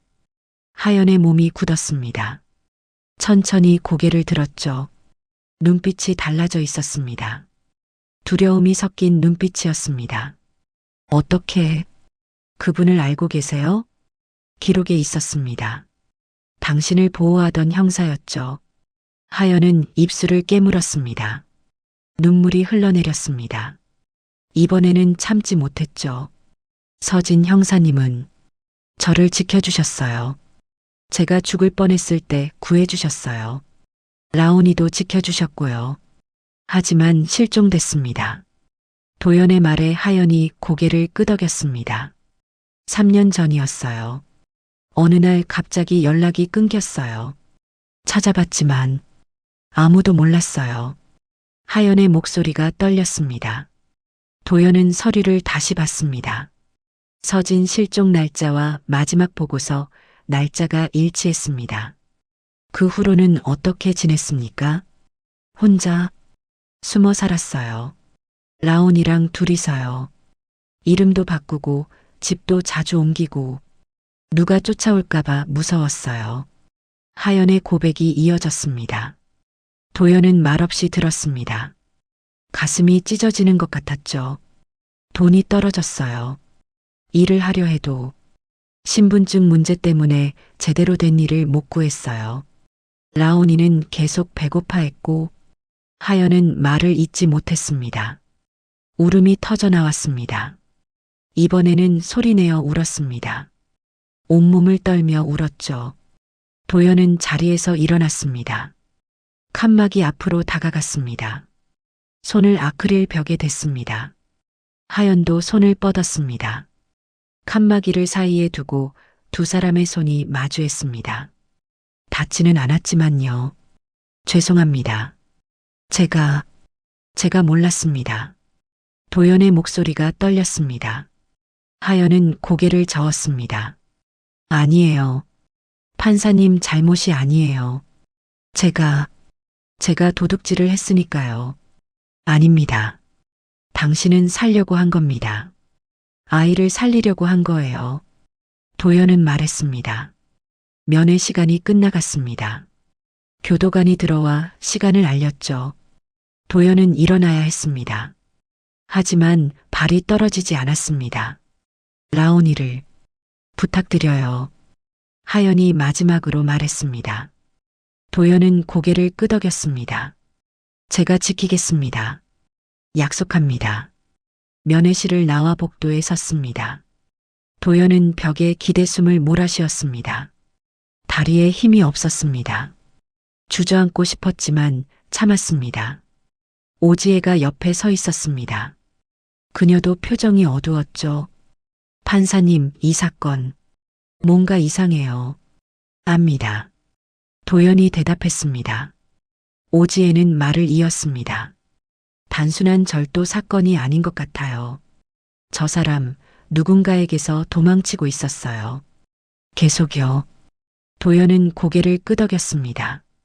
오지혜의 말이 맞았습니다. 이건 단순한 생계형 절도가 아니었습니다. 조직의 보복, 형사의 실종, 신분 위장, 모든 게 복잡하게 얽혀 있었죠. 제가 더 조사해 볼게요. 오지혜가 말했습니다. 도연은 그녀를 봤습니다. 고마웠습니다. 감사합니다. 오석이. 수용소를 나와 차에 올랐습니다. 도연은 핸들을 잡고 한참을 그렇게 앉아 있었습니다. 해가 지고 있었습니다. 주황빛이 하늘을 물들였죠. 도연은 깨달았습니다. 자기가 사형을 선고한 사람은 범죄자가 아니었습니다. 피해자였습니다. 조직의 보복에 떠밀려 도망치다 막다른 골목에 몰린 엄마였습니다. 그리고 그 엄마는 자기 아내였고 아이는 자기 딸이었습니다. 도연은 시동을 걸었습니다. 어디로 가야 할까요? 집으로 갈 수는 없었습니다. 도연은 차를 몰았습니다. 목적지도 없이 그냥 달렸습니다. 밤이 깊어갔습니다. 형사 차민수는 강력계에서 15년을 일했습니다. 그동안 수많은 사건을 다뤘지만 유독 잊히지 않는 사건이 하나 있었죠. 동료 형사 서진의 실종 사건이었습니다. 3년 전 서진은 어느 날 갑자기 사라졌습니다. 아무런 흔적도 남기지 않고요. 당시 서진은 조직폭력배 사건을 수사하고 있었습니다. 증인 보호 업무도 맡고 있었죠.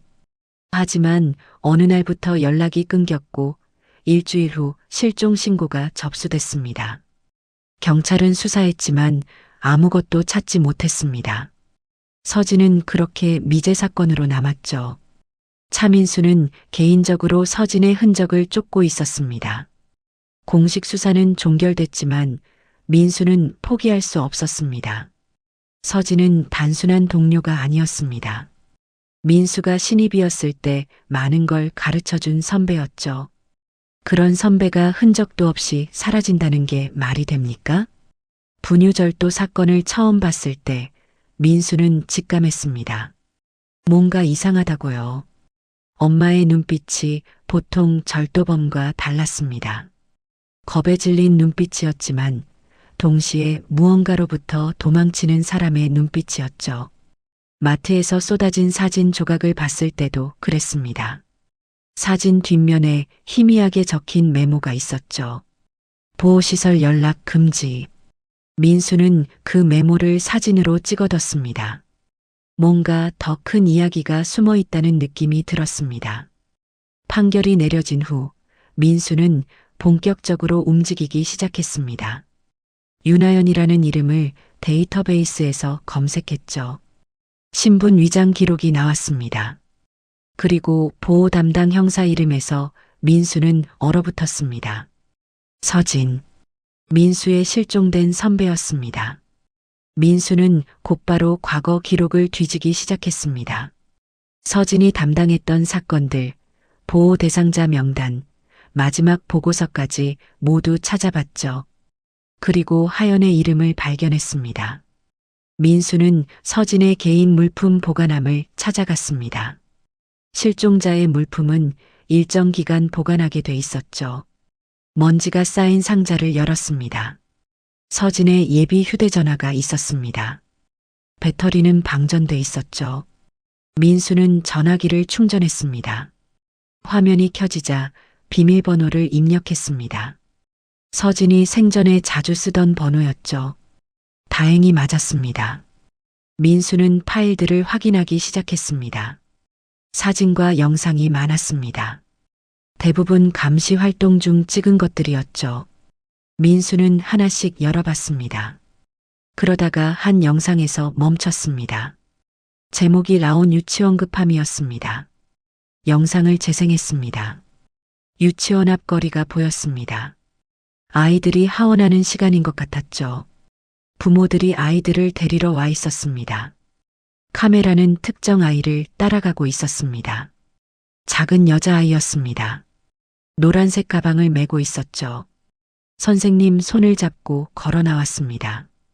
그때 화면 한쪽에서 남자가 나타났습니다. 모자를 깊게 눌러 쓰고 있었습니다. 남자가 아이 쪽으로 다가갔습니다. 선생님이 무언가 말하는 듯 했지만 영상에는 소리가 없었죠. 남자가 아이에게 손을 뻗었습니다. 그 순간 화면이 흔들렸습니다. 서진이 뛰어들었습니다. 남자를 밀쳐냈고 아이를 보호했죠. 남자와 몸싸움이 벌어졌습니다. 주변 사람들이 놀라 소리쳤습니다. 결국 남자는 도망쳤고 서진은 아이를 안고 있었습니다. 영상이 끝났습니다. 민수는 다시 재생했습니다. 아이 얼굴을 자세히 봤습니다. 그리고 남자가 아이를 부르는 장면을 멈춰봤죠. 입모양을 읽을 수 있었습니다. 라온아. 민수는 숨을 멈췄습니다. 라온. 윤하연의 딸 이름이었습니다. 그 아이가 납치 시도 대상이었던 겁니다. 민수는 영상 날짜를 확인했습니다. 3년 전이었습니다. 서진이 실종되기 바로 전이었죠. 민수는 다른 파일들도 확인했습니다. 음성 녹음 파일이 있었습니다. 제목은 마지막 보고였습니다. 민수는 재생 버튼을 눌렀습니다. 서진의 목소리가 흘러나왔습니다. 이건 내 마지막 보고가 될 것 같습니다. 조직 보스 검거를 위한 증거를 확보했습니다. 하지만 그들도 알아챈 것 같습니다. 며칠 전부터 미행당하고 있습니다. 서진의 목소리는 침착했습니다. 하지만 긴장감이 느껴졌죠. 윤하연 씨와 아이를 안전한 곳으로 옮겼습니다. 새 신분증도 만들어줬고 당분간 연락을 끊기로 했습니다. 아이만은 꼭 숨겨야 합니다. 조직이 아이를 노리고 있습니다. 잠시 침묵이 흘렀습니다. 그리고 서진이 다시 말했습니다. 만약 내게 무슨 일이 생기면 이 녹음을 듣는 사람에게 부탁합니다. 윤하연과 정나온을 지켜주십시오. 그들은 무고한 피해자입니다. 제발. 녹음이 끝났습니다. 민수는 휴대전화를 꽉 쥐었습니다. 손이 떨렸습니다. 서진은 알고 있었던 겁니다. 자기에게 위험이 닥칠 거라는 걸요. 그래서 마지막 부탁을 남긴 겁니다. 민수는 곧바로 법원으로 향했습니다. 정도연 판사를 만나야 했습니다. 이 증거를 보여줘야 했죠.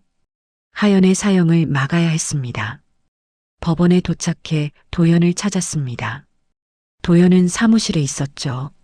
민수가 문을 두드리자 도연이 문을 열었습니다. 도연의 얼굴은 초췌했습니다. 제대로 자지 못한 것 같았죠. 형사님, 무슨 일이십니까? 판사님, 중요한 걸 찾았습니다. 윤하연 사건과 관련된 겁니다. 민수는 휴대전화를 꺼냈습니다. 영상을 보여줬죠. 도연은 화면을 집중해서 봤습니다. 라온이가 납치 시도를 당하는 장면, 서진이 구하는 장면이 지나갔습니다. 도연의 얼굴이 점점 굳어졌습니다. 영상이 끝나자 도연은 의자에 주저앉았습니다. 저 아이가 라온이입니까? 네, 윤하연 씨의 딸입니다. 그리고 이것도 들어보십시오. 민수는 서진의 음성 녹음을 틀었습니다. 도연은 숨죽여 들었습니다. 녹음이 끝나자 도연은 얼굴을 손으로 가렸습니다. 서진 형사가 실종됐다는 건 아십니까? 민수가 물었습니다. 도연은 고개를 끄덕였습니다. 기록에서 봤습니다. 제 선배였습니다. 좋은 형사였죠. 그런데 어느 날 사라졌습니다. 조직이 그를 없앤 것 같습니다. 민수의 목소리가 낮아졌습니다. 도연은 민수를 똑바로 봤습니다. 그럼 윤하연 씨도 위험합니다. 조직이 그녀도 노릴 겁니다. 맞습니다. 하연 씨가 사형으로 사라지면 조직 입장에선 마지막 입막음까지 끝난 셈입니다. 서진 형사 실종 사건도 조직의 범죄도 모두 묻히는 거죠. 도연은 책상을 쳤습니다. 소리가 크게 났죠. 민수는 놀라 도연을 봤습니다. 이 사건은 단순한 절도가 아닙니다. 조직의 보복, 증인 보호, 형사 실종까지 연결돼 있습니다. 제가 사형을 선고한 건 잘못이었습니다. 도연의 목소리가 떨렸습니다. 민수는 도연의 어깨에 손을 올렸습니다. 판사님, 아직 늦지 않았습니다. 우리가 이 증거를 가지고 있으니까요. 하지만 어떻게 합니까? 제가 내린 판결을 어떻게 뒤집습니까? 방법을 찾아야죠. 일단 하연 씨의 안전부터 확보해야 합니다. 수용소도 위험할 수 있습니다. 민수의 말에 도연이 고개를 들었습니다. 무슨 뜻입니까? 조직이 수용소를 노릴 수도 있습니다. 집행날을 기다리지 않고 직접 없애려 할 수도 있죠. 도연은 얼어붙었습니다. 그런 생각은 못 해봤습니다. 민수는 말을 이었습니다. 제가 수용소 주변을 감시하도록 하겠습니다. 그리고 판사님은 법적으로 할 수 있는 걸 해주십시오. 도연은 고개를 끄덕였습니다. 두 사람은 각자 할 일을 정하고 헤어졌습니다. 그날 밤 민수는 수용소 근처로 갔습니다. 차를 세워두고 주변을 살폈습니다. 겨울밤이라 춥고 어두웠죠. 민수는 차 안에서 주변을 지켜봤습니다. 자정이 지나자 한 대의 차량이 나타났습니다. 검은색 승용차였습니다. 수용소 담벼락을 따라 천천히 돌았죠. 민수는 번호판을 메모했습니다. 차량은 한 바퀴 돌고 사라졌습니다. 30분 후 같은 차량이 다시 나타났습니다. 이번에는 조금 더 천천히 돌았죠. 마치 무언가를 살피는 것 같았습니다. 민수는 사진을 찍었습니다. 차량이 다시 사라졌습니다. 새벽까지 민수는 지켰습니다. 차량은 총 4번 나타났습니다. 분명히 감시하고 있었습니다. 민수는 확신했습니다. 조직이 수용소를 노리고 있다고요. 다음 날 민수는 모든 증거를 모아 교정본부에 보고했습니다. 차량 번호, 사진, 영상, 그리고 서진의 녹음까지 모두 제출했죠. 교정본부는 심각하게 받아들였습니다. 수용소 소장인 박 소장도 보고를 받았습니다. 박 소장은 간담회를 열었습니다. 교도관들을 모아 상황을 설명했죠. 윤하연 사형수 주변에 외부 위협이 있습니다. 조직이 그녀를 노리고 있을 가능성이 높습니다. 집행날을 노려 시설을 습격할 수도 있습니다. 교도관들이 술렁였습니다. 박 소장은 말을 이었습니다. 긴급 보안 체계로 전환합니다. 야간 순찰을 강화하고 외부인 출입을 철저히 통제하십시오. 그리고 윤하연 사형수를 각별히 감시하되 보호하십시오. 회의가 끝나고 박 소장은 보고서를 작성했습니다. 법무부에 보낼 긴급 보고서였죠. 보고서에는 수용소 주변 보안 위협과 사건 구조의 특수성을 강조했습니다. 이틀 후 법무부에서 공문이 내려왔습니다. 도연의 사무실로도 같은 공문이 왔고 수용소로도 왔습니다. 오지혜가 공문을 가져와 도연에게 건넸죠. 도연은 공문을 펼쳤습니다. 첫 줄을 읽는 순간 숨이 멎었습니다. 윤하연 사형수에 대한 집행을 무기한 연기함. 도연은 공문을 다시 읽었습니다. 이유가 적혀 있었습니다. 수용소 주변 보안 위협, 사건 구조의 특수성, 추가 조사 필요성. 법무부는 모든 걸 고려해 집행 연기를 결정했습니다. 도연은 공문을 내려놓았습니다. 손이 떨렸습니다. 하지만 이번에는 두려움이 아니었습니다. 희망이었습니다. 작은 희망이지만 분명한 희망이었죠. 집행이 연기됐습니다. 하연은 당장 죽지 않습니다. 시간이 생겼습니다. 그 시간 동안 뭔가를 할 수 있습니다. 판결을 뒤집을 방법을 찾을 수 있습니다. 도연은 오지혜를 불렀습니다. 오석이, 항소심 재판부 구성 절차를 알아봐 주십시오. 그리고 사후 직권 재심사 관련 판례도 찾아주십시오. 네, 판사님. 오지혜가 대답했습니다. 그녀도 희망이 생긴 걸 느꼈습니다. 도연은 창밖을 봤습니다. 겨울 하늘이 맑았습니다. 처음으로 앞이 보이는 것 같았습니다. 같은 시각 수용소에서는 박 소장이 하연에게 소식을 전했습니다. 집행이 미뤄졌습니다. 하연은 박 소장을 봤습니다. 이해하지 못한 듯한 표이였죠. 무슨 뜻인가요? 사형 집행이 연기됐다는 겁니다. 당분간은 안전합니다. 하연의 눈이 커졌습니다. 그리고 눈물이 흘러나왔습니다. 하지만 하연은 웃지 않았습니다.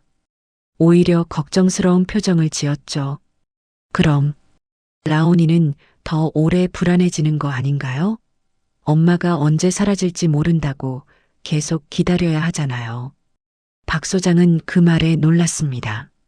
보통 사람이라면 자기 목숨이 연장된 걸 기뻐할 텐데 하연은 아이 걱정부터 했습니다. 박 소장은 하연을 다시 봤습니다. 이 여자는 사형수가 아니었습니다. 엄마였습니다. 아이를 위해서라면 목숨도 기꺼이 내놓을 엄마였죠. 박 소장은 그제야 이해했습니다.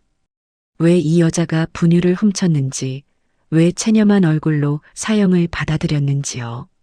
라온이는 괜찮을 겁니다. 판사님과 형사님이 도와주실 겁니다. 박 소장이 말했습니다. 하연은 고개를 끄덕였습니다. 믿고 싶었습니다. 아이가 안전하기를, 아이가 행복하기를 바랐습니다. 하연은 창문으로 하늘을 봤습니다. 구름 사이로 햇빛이 비쳤습니다. 오랜만에 보는 햇빛이었습니다. 따뜻했습니다. 하연은 손을 햇빛에 가져다 댔습니다. 빛이 손바닥을 따뜻하게 감쌌습니다. 라온아, 엄마 조금만 기다려. 하연은 중얼거렸습니다. 창밖 하늘을 향해 속삭였습니다. 바람이 불었습니다. 마치 대답하는 것처럼요. 집행 연기 공문이 내려온 다음 날 도연은 법원장실 문 앞에 서 있었습니다. 손에는 두툼한 서류 뭉치가 들려 있었죠. 밤새 작성한 자료들이었습니다. 도연은 깊게 숨을 들이마시고 노크했습니다. 들어오십시오. 법원장의 목소리가 들렸습니다. 도연은 문을 열고 들어갔습니다. 법원장은 60대 중반의 남자였습니다. 30년 넘게 법조계에 몸담은 베테랑이었죠. 엄격하기로 유명했지만 공정하다는 평가도 받았습니다. 정도연 판사, 무슨 일입니까? 법원장이 안경 너머로 도연을 봤습니다. 도연은 책상 앞에 섰습니다. 긴장됐지만 최대한 침착하게 말하려 애썼죠. 윤하연 절도 사건에 대해 말씀드리러 왔습니다. 법원장의 표이 미묘하게 변했습니다. 그 사건은 이미 법원 내에서 논란이 되고 있었습니다. 생계형 절도의 사형이라는 판결은 너무 과도하다는 의견이 많았죠. 그 사건이 어떻습니까? 재심을 요청하고 싶습니다. 사후 직권 재심사를 통해 판결을 재검토해야 한다고 생각합니다. 법원장의 눈썹이 올라갔습니다. 판사가 자기 판결을 스스로 뒤집겠다는 건 전례가 거의 없는 일이었습니다. 법원장은 의자에 기대 도연을 쳐다봤습니다. 이유를 들어봅시다.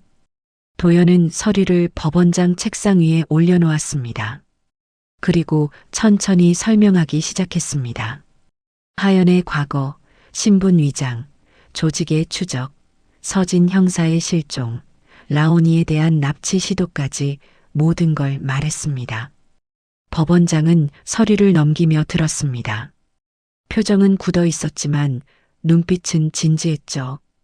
도연의 설명이 끝나자 법원장은 서류를 덮었습니다. 이 정보들을 왜 재판 때 확인하지 않았습니까? 날카로운 질문이었습니다. 도연은 입술을 깨물었습니다. 대답하기 어려운 질문이었죠. 하지만 진실을 말해야 했습니다. 제가 개인적인 편견에 사로잡혀 있었습니다. 어릴 적 빈곤의 기억 때문에 생계형 범죄를 냉정하게 판단하지 못했습니다. 법원장은 한참 도연을 쳐다봤습니다. 그리고 물었습니다. 다른 이유는 없습니까? 도연은 숨을 멈췄습니다. 법원장이 뭔가 눈치챈 것 같았습니다. 도연은 결심했습니다. 모든 걸 말하기로요. 피고인은 제 배우자입니다. 법적으로요. 법원장의 얼굴이 굳었습니다.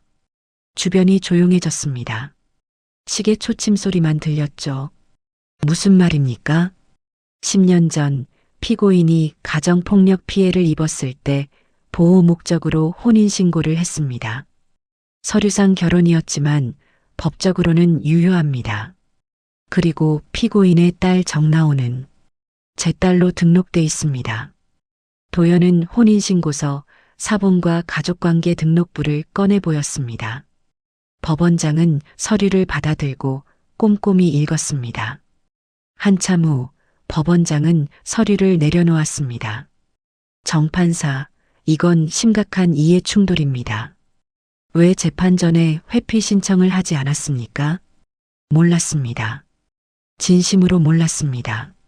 10년 동안 연락이 끊겼고 피고인의 외모도 많이 달라졌습니다. 법정에서 알아보지 못했습니다. 법원장은 한숨을 쉬었습니다. 이건 단순한 문제가 아니었습니다. 판사의 윤리 문제이자 법원의 신뢰도 문제였죠. 정판사, 당신은 지금 법조인으로서의 경력을 걸고 있다는 걸 압니까? 압니다. 하지만 제가 하지 않으면 무고한 사람이 죽습니다. 조직의 표적이었던 피해자가 범죄자로 낙인 찍혀 죽는 겁니다. 도연의 목소리는 떨렸지만 단호했습니다. 법원장은 창밖을 바라봤습니다. 한참을 고민하는 듯 했죠. 그리고 다시 도연을 봤습니다. 그렇다면 더더욱 당신이 빠져야 합니다. 당신이 직접 관여하면 이해 충돌로 인해 모든 게 무효가 될 수 있습니다. 다른 재판부에 감형 의견서만 남기십시오. 그리고 이 사건에서 완전히 손을 떼십시오. 도연은 고개를 숙였습니다. 법원장의 말이 맞았습니다. 자기가 직접 나서면 오히려 문제가 복잡해질 수 있었죠. 그리고 정판사, 법원장이 말했습니다. 도연이 고개를 들었습니다. 이 일이 끝나면 당신의 판사직에 대해서도 논의해야 할 겁니다. 각오하십시오. 알겠습니다. 도연은 대답했습니다. 사표를 각오한 선택이었습니다. 하지만 후회는 없었습니다. 판사직보다 중요한 게 있었습니다. 가족이었고 정의였고 진실이었습니다. 도연은 법원장실을 나왔습니다. 복도를 걸으며 가슴이 두근거렸습니다. 이제 뒤돌아갈 수 없었습니다. 모든 걸 걸었습니다. 사무실로 돌아와 컴퓨터 앞에 앉았습니다. 감형 의견서를 작성해야 했습니다. 도연은 키보드에 손을 올렸습니다. 그리고 타이핑을 시작했습니다. 밤이 깊어갔습니다. 사무실 불은 도연의 방에만 켜져 있었습니다. 다른 직원들은 모두 퇴근했죠. 도연은 혼자 남아 의견서를 썼습니다. 지우고 다시 쓰고 또 고치면서요. 의견서에는 하연의 과거가 상세히 담겼습니다. 어떻게 신분 위장 피해자가 됐는지, 왜 이름을 바꾸고 숨어 살아야 했는지, 서진 형사가 어떻게 보호했는지, 그리고 조직이 어떻게 라온이를 노렸는지까지 모든 걸 정리했습니다. 도연은 법적 근거도 찾아 넣었습니다. 긴급 피난, 책임 조각 사유, 피해자 보호 원칙 등 적용 가능한 모든 법리를 동원했죠. 판례도 찾아봤습니다. 비슷한 사례가 있는지 수십 개의 판례를 검토했습니다. 새벽 4시가 넘어서야 의견서가 완성됐습니다. 도연은 파일을 저장하고 프린트했습니다. 100페이지가 넘는 문서였습니다. 도연은 그 무게를 손으로 느끼며 만족했습니다. 최선을 다했습니다. 같은 시각 수용소에서는 하연이 잠들지 못하고 있었습니다. 독방 침대에 누워 천장을 바라봤죠. 집행이 연기됐다는 말을 들었지만 마음이 편하지 않았습니다. 오히려 더 불안했습니다. 라온이 생각이 났습니다. 아이는 지금 뭘 하고 있을까요? 잘 자고 있을까요? 밥은 잘 먹었을까요? 하연은 눈을 감았습니다. 아이 얼굴이 떠올랐습니다. 웃는 얼굴, 우는 얼굴, 자는 얼굴 모두가 선명했습니다. 라온아. 하연은 작게 불렀습니다. 대답은 없었습니다. 어둠만이 방을 가득 채우고 있었죠. 하연은 사진 조각을 꺼냈습니다. 테이프로 붙인 사진이었습니다. 희미한 달빛에 비쳐 사진을 봤습니다. 박 소장이 야간 순찰을 돌다가 하연의 방 앞을 지나쳤습니다. 창문 너머로 하연이 보였습니다. 침대에 앉아 뭔가를 들여다보고 있었죠. 박 소장은 멈춰 섰습니다. 하연은 사진을 가슴에 안았습니다. 그리고 노래를 불렀습니다. 자장가였습니다. 박 소장은 그 모습을 보며 가슴이 먹먹해졌습니다. 저 사람은 엄마였습니다. 사형수이기 전에 엄마였습니다. 박 소장은 조용히 자리를 떠났습니다. 복도를 걸으며 생각했습니다. 법이 과연 정의로운가? 형벌이 진짜 필요한 사람에게 내려지는가? 박 소장은 확신할 수 없었습니다. 일주일 후 감형 심리가 열렸습니다. 새로운 재판부가 구성됐습니다. 3명의 판사가 재판정에 앉았죠. 도연은 방청석에 앉아 있었습니다. 당사자가 아니라 방청객으로서 참석한 겁니다. 하연이 피고인석에 섰습니다. 이번에는 국선 변호사가 아니라 제대로 된 변호인이 옆에 있었습니다. 차민수가 도와준 덕분이었죠. 재판장이 심리를 시작했습니다. 먼저 검사가 의견을 밝혔습니다. 유상훈 검사였습니다. 그는 도연의 감형 의견서를 토대로 새로운 사실관계를 설명했습니다. 피고인은 조직폭력배의 보복 대상이었습니다. 신분을 위장하고 도망다니며 자녀를 보호하려 했습니다. 담당 형사마저 실종된 상황에서 피고인은 생존을 위해 어쩔 수 없는 선택을 한 것입니다. 상훈의 설명이 이어졌습니다. 재판부는 집중해서 들었습니다. 다음으로 차민수가 증인으로 나왔습니다. 그는 서진의 휴대전화에서 복구한 영상을 제출했습니다. 이 영상은 3년 전 피고인의 딸이 납치 시도를 당한 장면입니다. 서진 형사가 막아냈지만 그 후 서진 형사는 실종됐습니다. 영상이 재생됐습니다. 법정이 조용해졌습니다. 유치원 앞에서 모자 쓴 남자가 라온이에게 다가가는 장면, 서진이 막아서는 장면이 지나갔죠. 재판관들의 표정이 굳었습니다. 차민수는 계속 증거를 제출했습니다. 조직 보스 마두철과의 통화 녹취, 수용소 주변을 배회한 차량의 블랙박스 영상, 서진의 마지막 음성 메시지까지 모든 걸 내놨습니다. 서진 형사는 마지막 녹음에서 이렇게 말했습니다. 윤하영과 정나온을 지켜달라. 그들은 무고한 피해자다라고요. 서진의 목소리가 법정에 울렸습니다. 방청석에서 흐느끼는 소리가 들렸습니다. 도연도 눈시울이 붉어졌습니다. 다음으로 오지혜가 증인으로 나왔습니다. 그녀는 두꺼운 파일을 들고 나왔습니다. 수년간의 공문 기록이었죠. 이것은 피고인의 신분 변경 기록입니다. 10년 동안 피고인은 5번이나 이름을 바꿨고 7번 거주지를 옮겼습니다. 모두 신변 보호 차원이었습니다. 오지혜는 서류를 하나하나 설명했습니다. 보호명령 신청서, 신분 변경 승인서, 거주지, 이전 통보서까지 모든 게 정리돼 있었습니다. 재판부는 서류를 검토했습니다. 변호인도 최종 변론을 했습니다. 피고인의 행위는 긴급 피난에 해당하며 형사 책임을 물을 수 없다고 주장했죠. 생계형 절도가 아니라 생존을 위한 불가피한 선택이었다고 강조했습니다. 심리는 3시간 넘게 이어졌습니다. 모든 증거와 증언이 검토됐습니다. 재판부는 잠시 휴정을 선언하고 평의에 들어갔습니다. 도연은 복도에서 기다렸습니다. 차민수와 오지혜도 함께 있었죠. 셋은 말없이 벤치에 앉아 있었습니다. 시간이 천천히 흘렀습니다. 1시간 후 재판이 재개됐습니다. 모두 법정으로 들어갔습니다. 재판장이 판결문을 들었습니다. 법정이 숨죽였습니다. 피고인 윤하연에 대한 원심 판결을 파기합니다. 방청석이 술렁였습니다.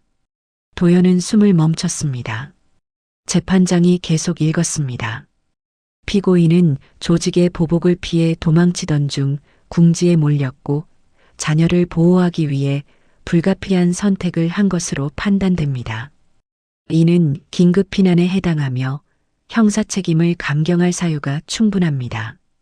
재판장은 판결문을 계속 읽어 내려갔습니다. 따라서 본 재판부는 사형을 취소하고 무기징역과 국가보호관찰로 형을 변경합니다. 다만 향후 조직 관련 수사에 협조하고 증언에 성실히 임할 경우 추가 감형을 검토하도록 하겠습니다. 판결이 끝났습니다. 방청석에서 박수가 터져 나왔습니다. 도연은 주먹을 쥐었습니다. 손이 떨렸습니다. 하지만 이번에는 기쁨 때문이었습니다. 하연은 피고인석에서 고개를 숙였습니다. 눈물이 흘러내렸습니다. 변호인이 하연의 어깨를 토닥였습니다. 하연은 고개를 들어 방청석을 봤습니다. 도연과 눈이 마주쳤죠. 도연은 작게 고개를 끄덕였습니다. 하연도 고개를 끄덕였습니다. 말은 없었지만 서로의 마음이 통했습니다.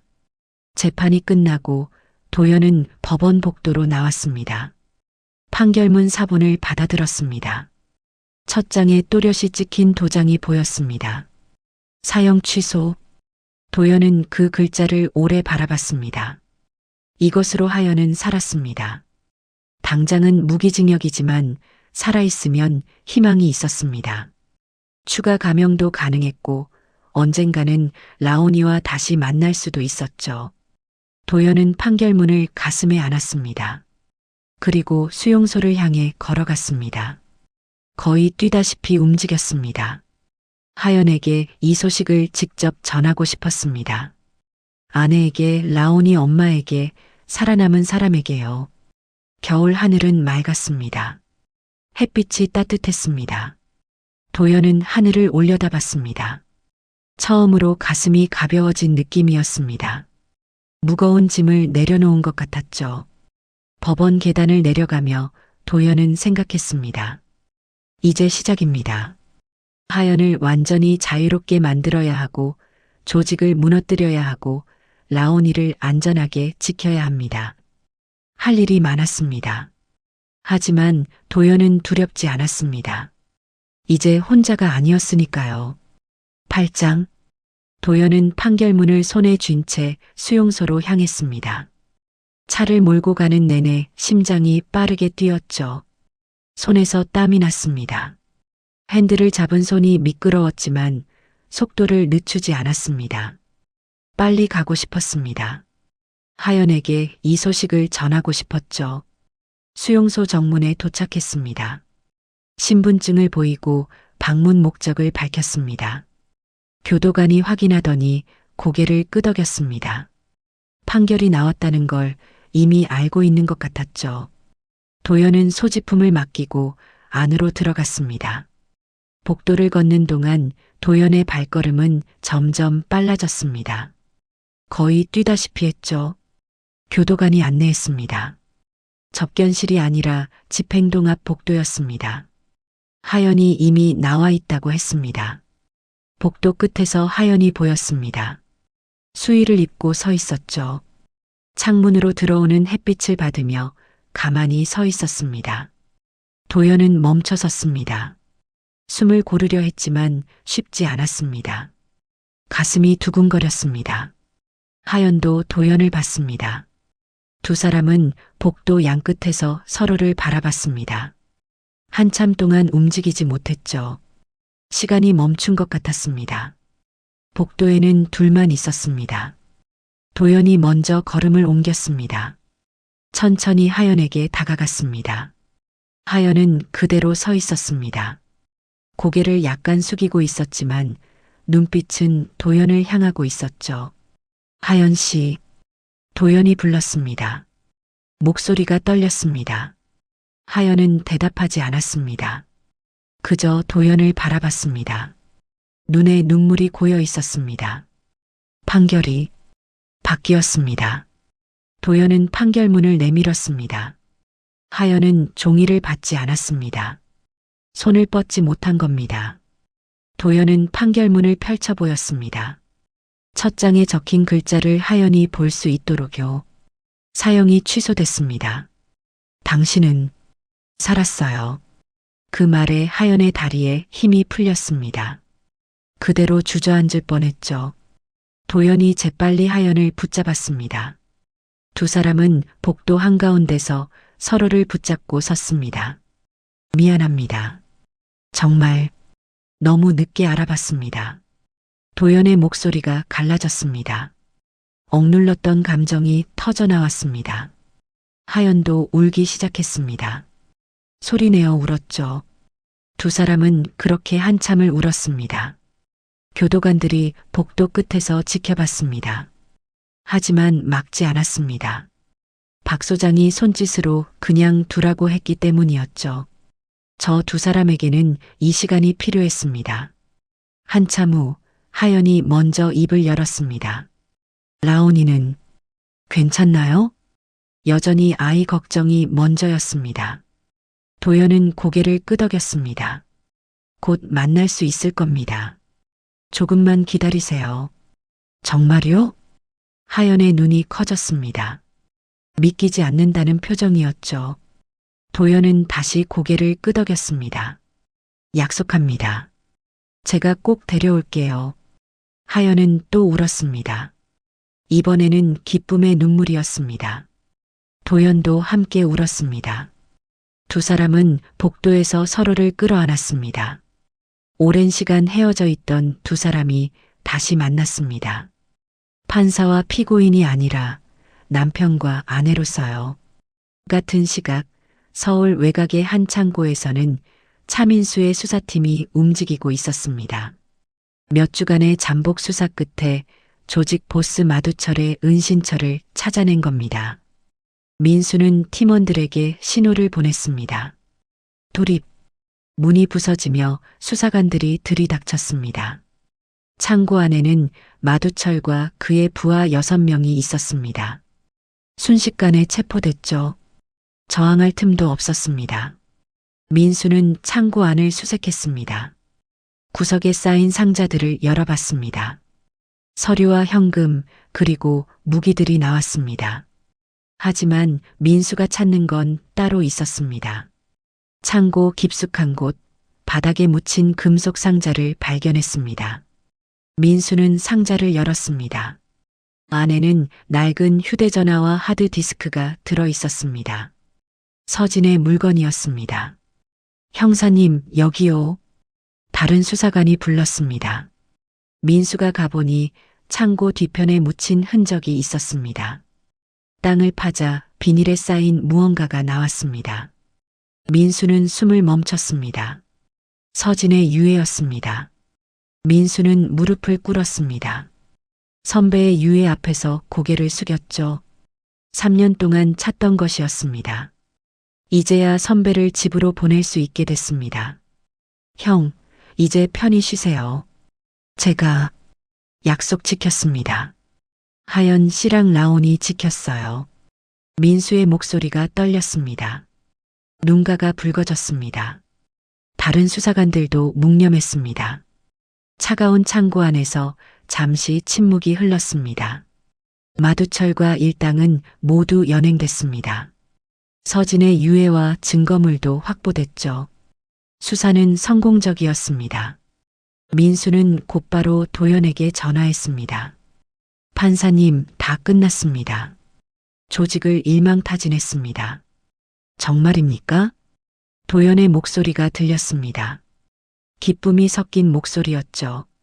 네, 이제 하연 씨와 아이는 안전합니다. 더 이상 쫓기지 않아도 됩니다. 감사합니다, 형사님. 정말 감사합니다. 전화를 끊고 민수는 하늘을 올려다봤습니다. 구름 사이로 햇빛이 비쳤습니다. 서진 선배가 저 위에서 보고 있을 것 같았습니다. 민수는 작게 미소 지었습니다. 조직이 무너지고 신변 위협이 사라지자 보호시설에서 변화가 생겼습니다. 시설장 강은영은 라온이의 외부 면회를 허용하기로 결정했습니다. 더 이상 아이를 숨길 필요가 없어졌기 때문이었죠. 은영은 라온이를 조용히 불렀습니다. 6살 여자아이가 뛰어왔습니다. 노란색 옷을 입고 있었죠. 밝은 얼굴이었습니다. 라온아, 오늘 특별한 손님이 오신대. 누구요? 라온이가 고개를 갸웃거렸습니다. 은영은 웃으며 아이 머리를 쓰다듬었습니다. 엄마가 오셔. 엄마가 라온이 보러 오신대. 라온이의 눈이 커졌습니다. 엄마.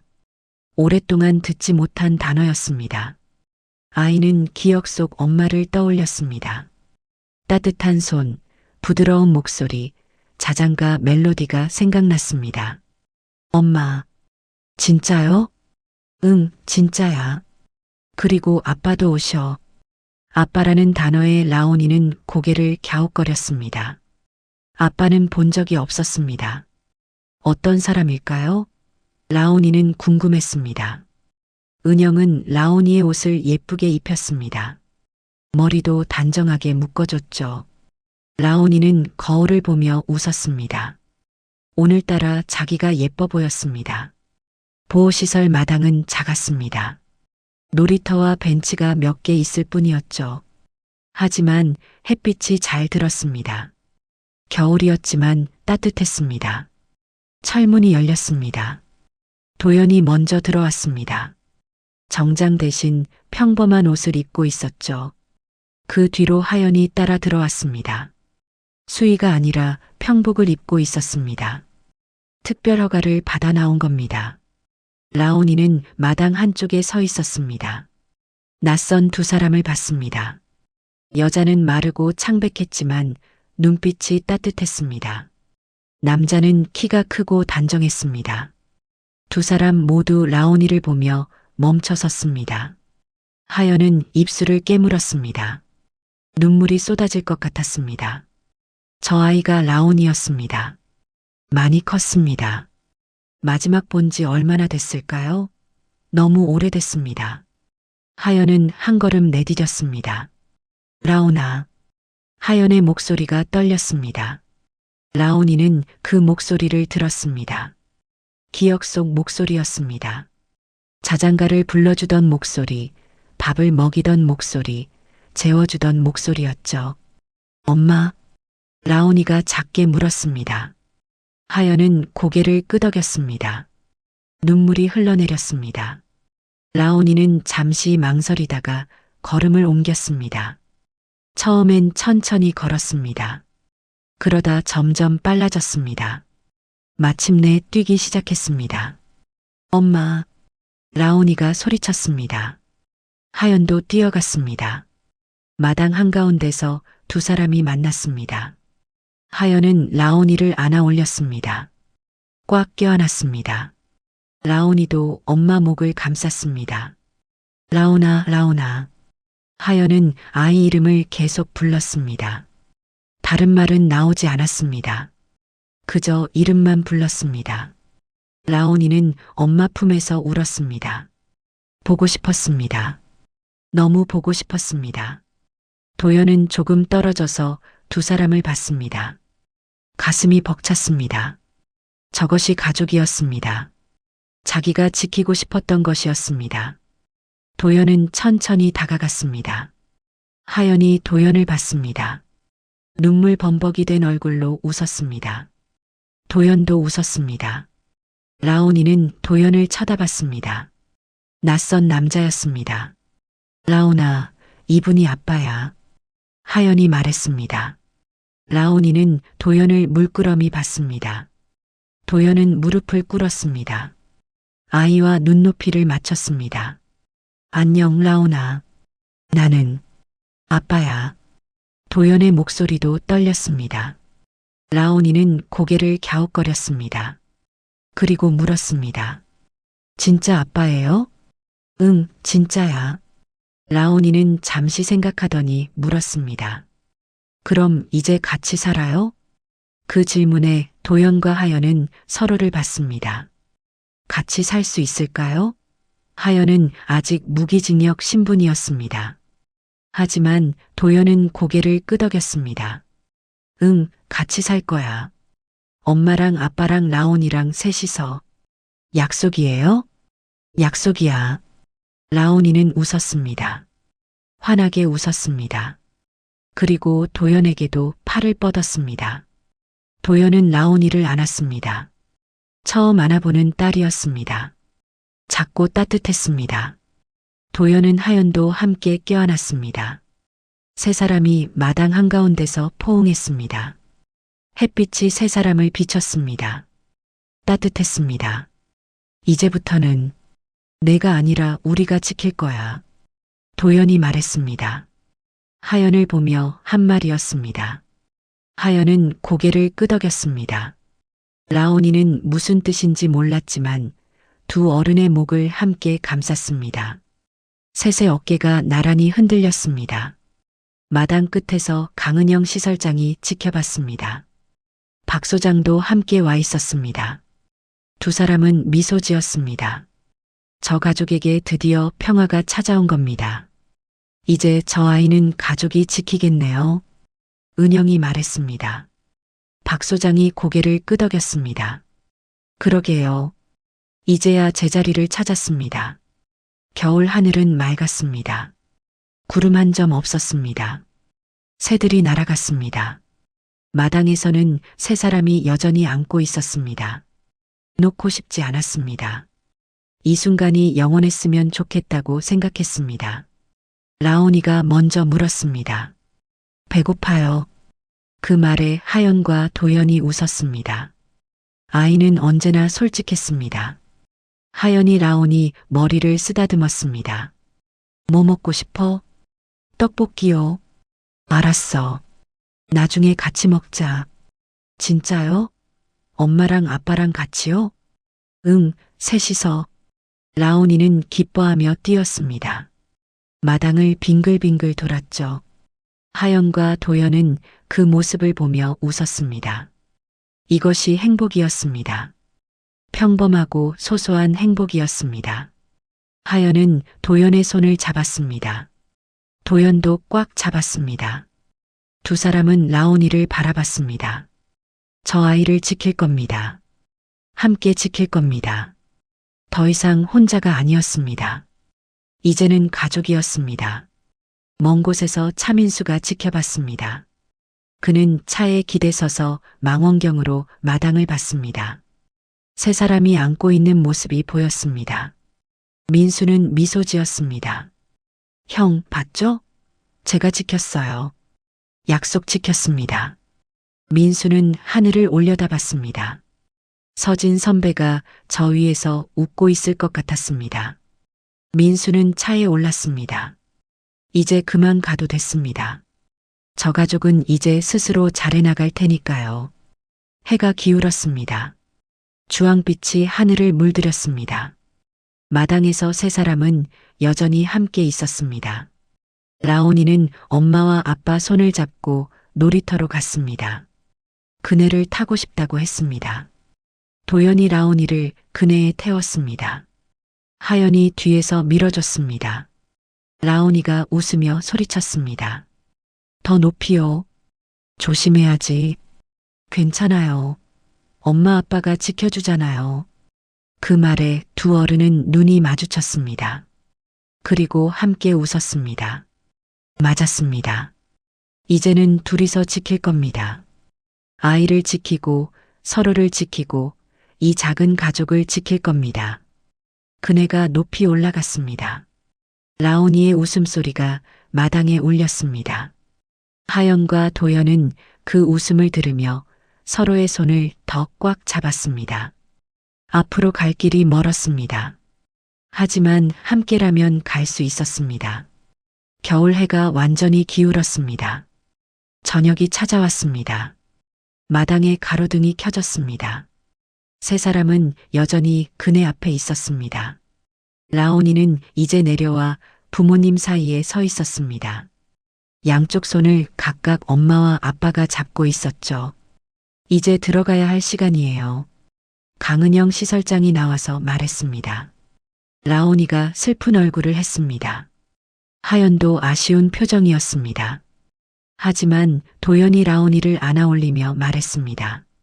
내일 또 올게. 약속이야. 진짜요? 진짜야. 매일 올게. 라온이는 웃었습니다. 하연에게 뽀뽀했고 도연에게도 뽀뽀했습니다. 그리고 시설장 손을 잡고 안으로 들어갔습니다. 문 앞에서 돌아보며 손을 흔들었습니다. 안녕. 내일 봐요. 하연과 도연도 손을 흔들었습니다. 문이 닫혔습니다. 두 사람은 한참을 그 자리에 서 있었습니다. 발걸음이 떨어지지 않았습니다. 가야죠. 하연이 말했습니다. 도연이 고개를 끄덕였습니다. 두 사람은 천천히 철문을 향해 걸었습니다. 손을 잡고 걸었습니다. 뒤돌아보지 않았습니다. 내일 다시 올 테니까요. 철문을 나서며 하연이 하늘을 올려다봤습니다. 별이 하나둘 떠오르고 있었습니다. 하연은 작게 소원을 빌었습니다. 이 행복이 계속되기를, 라온이가 건강하기를, 그리고 가족이 함께 있기를요. 도연도 같은 하늘을 봤습니다. 그도 소원을 빌었습니다. 하연을 완전히 자유롭게 만들어주기를, 라온이에게 좋은 아빠가 되기를, 그리고 이 가족을 끝까지 지키기를요. 두 사람은 차에 올랐습니다. 시동을 걸었습니다. 차가 천천히 움직이기 시작했습니다. 보호시설이 점점 멀어졌습니다. 하지만 마음속에는 여전히 남아 있었습니다. 라온이의 웃음소리, 작은 손의 따뜻함, 그리고 가족이라는 단어의 무게가요. 도연은 운전하며 하연을 힐끗 봤습니다. 하연은 창밖을 보고 있었습니다. 표정은 평온했습니다. 오랜만에 보는 평화로운 얼굴이었죠. 도연은 작게 미소 지었습니다. 괜찮아요? 네, 괜찮아요. 아니, 정말 좋아요. 하연이 대답했습니다. 그리고 도연을 봤습니다. 고마워요. 정말로요. 제가 해야 할 말인데요. 두 사람은 웃었습니다. 차는 계속 달렸습니다. 밤거리를 지나 불빛 사이를 헤쳐나갔습니다. 앞으로 갈 길이 보였습니다. 아직 멀었지만 함께라면 도착할 수 있을 것 같았습니다. 하늘에는 별이 가득했습니다. 그중 가장 밝은 별 하나가 유독 빛났습니다. 마치 누군가 축복하듯이요. 세 사람의 미래를 비추듯이요. 별빛은 따뜻했고 밤은 고요했고 세상은 다시 제자리를 찾아가고 있었습니다.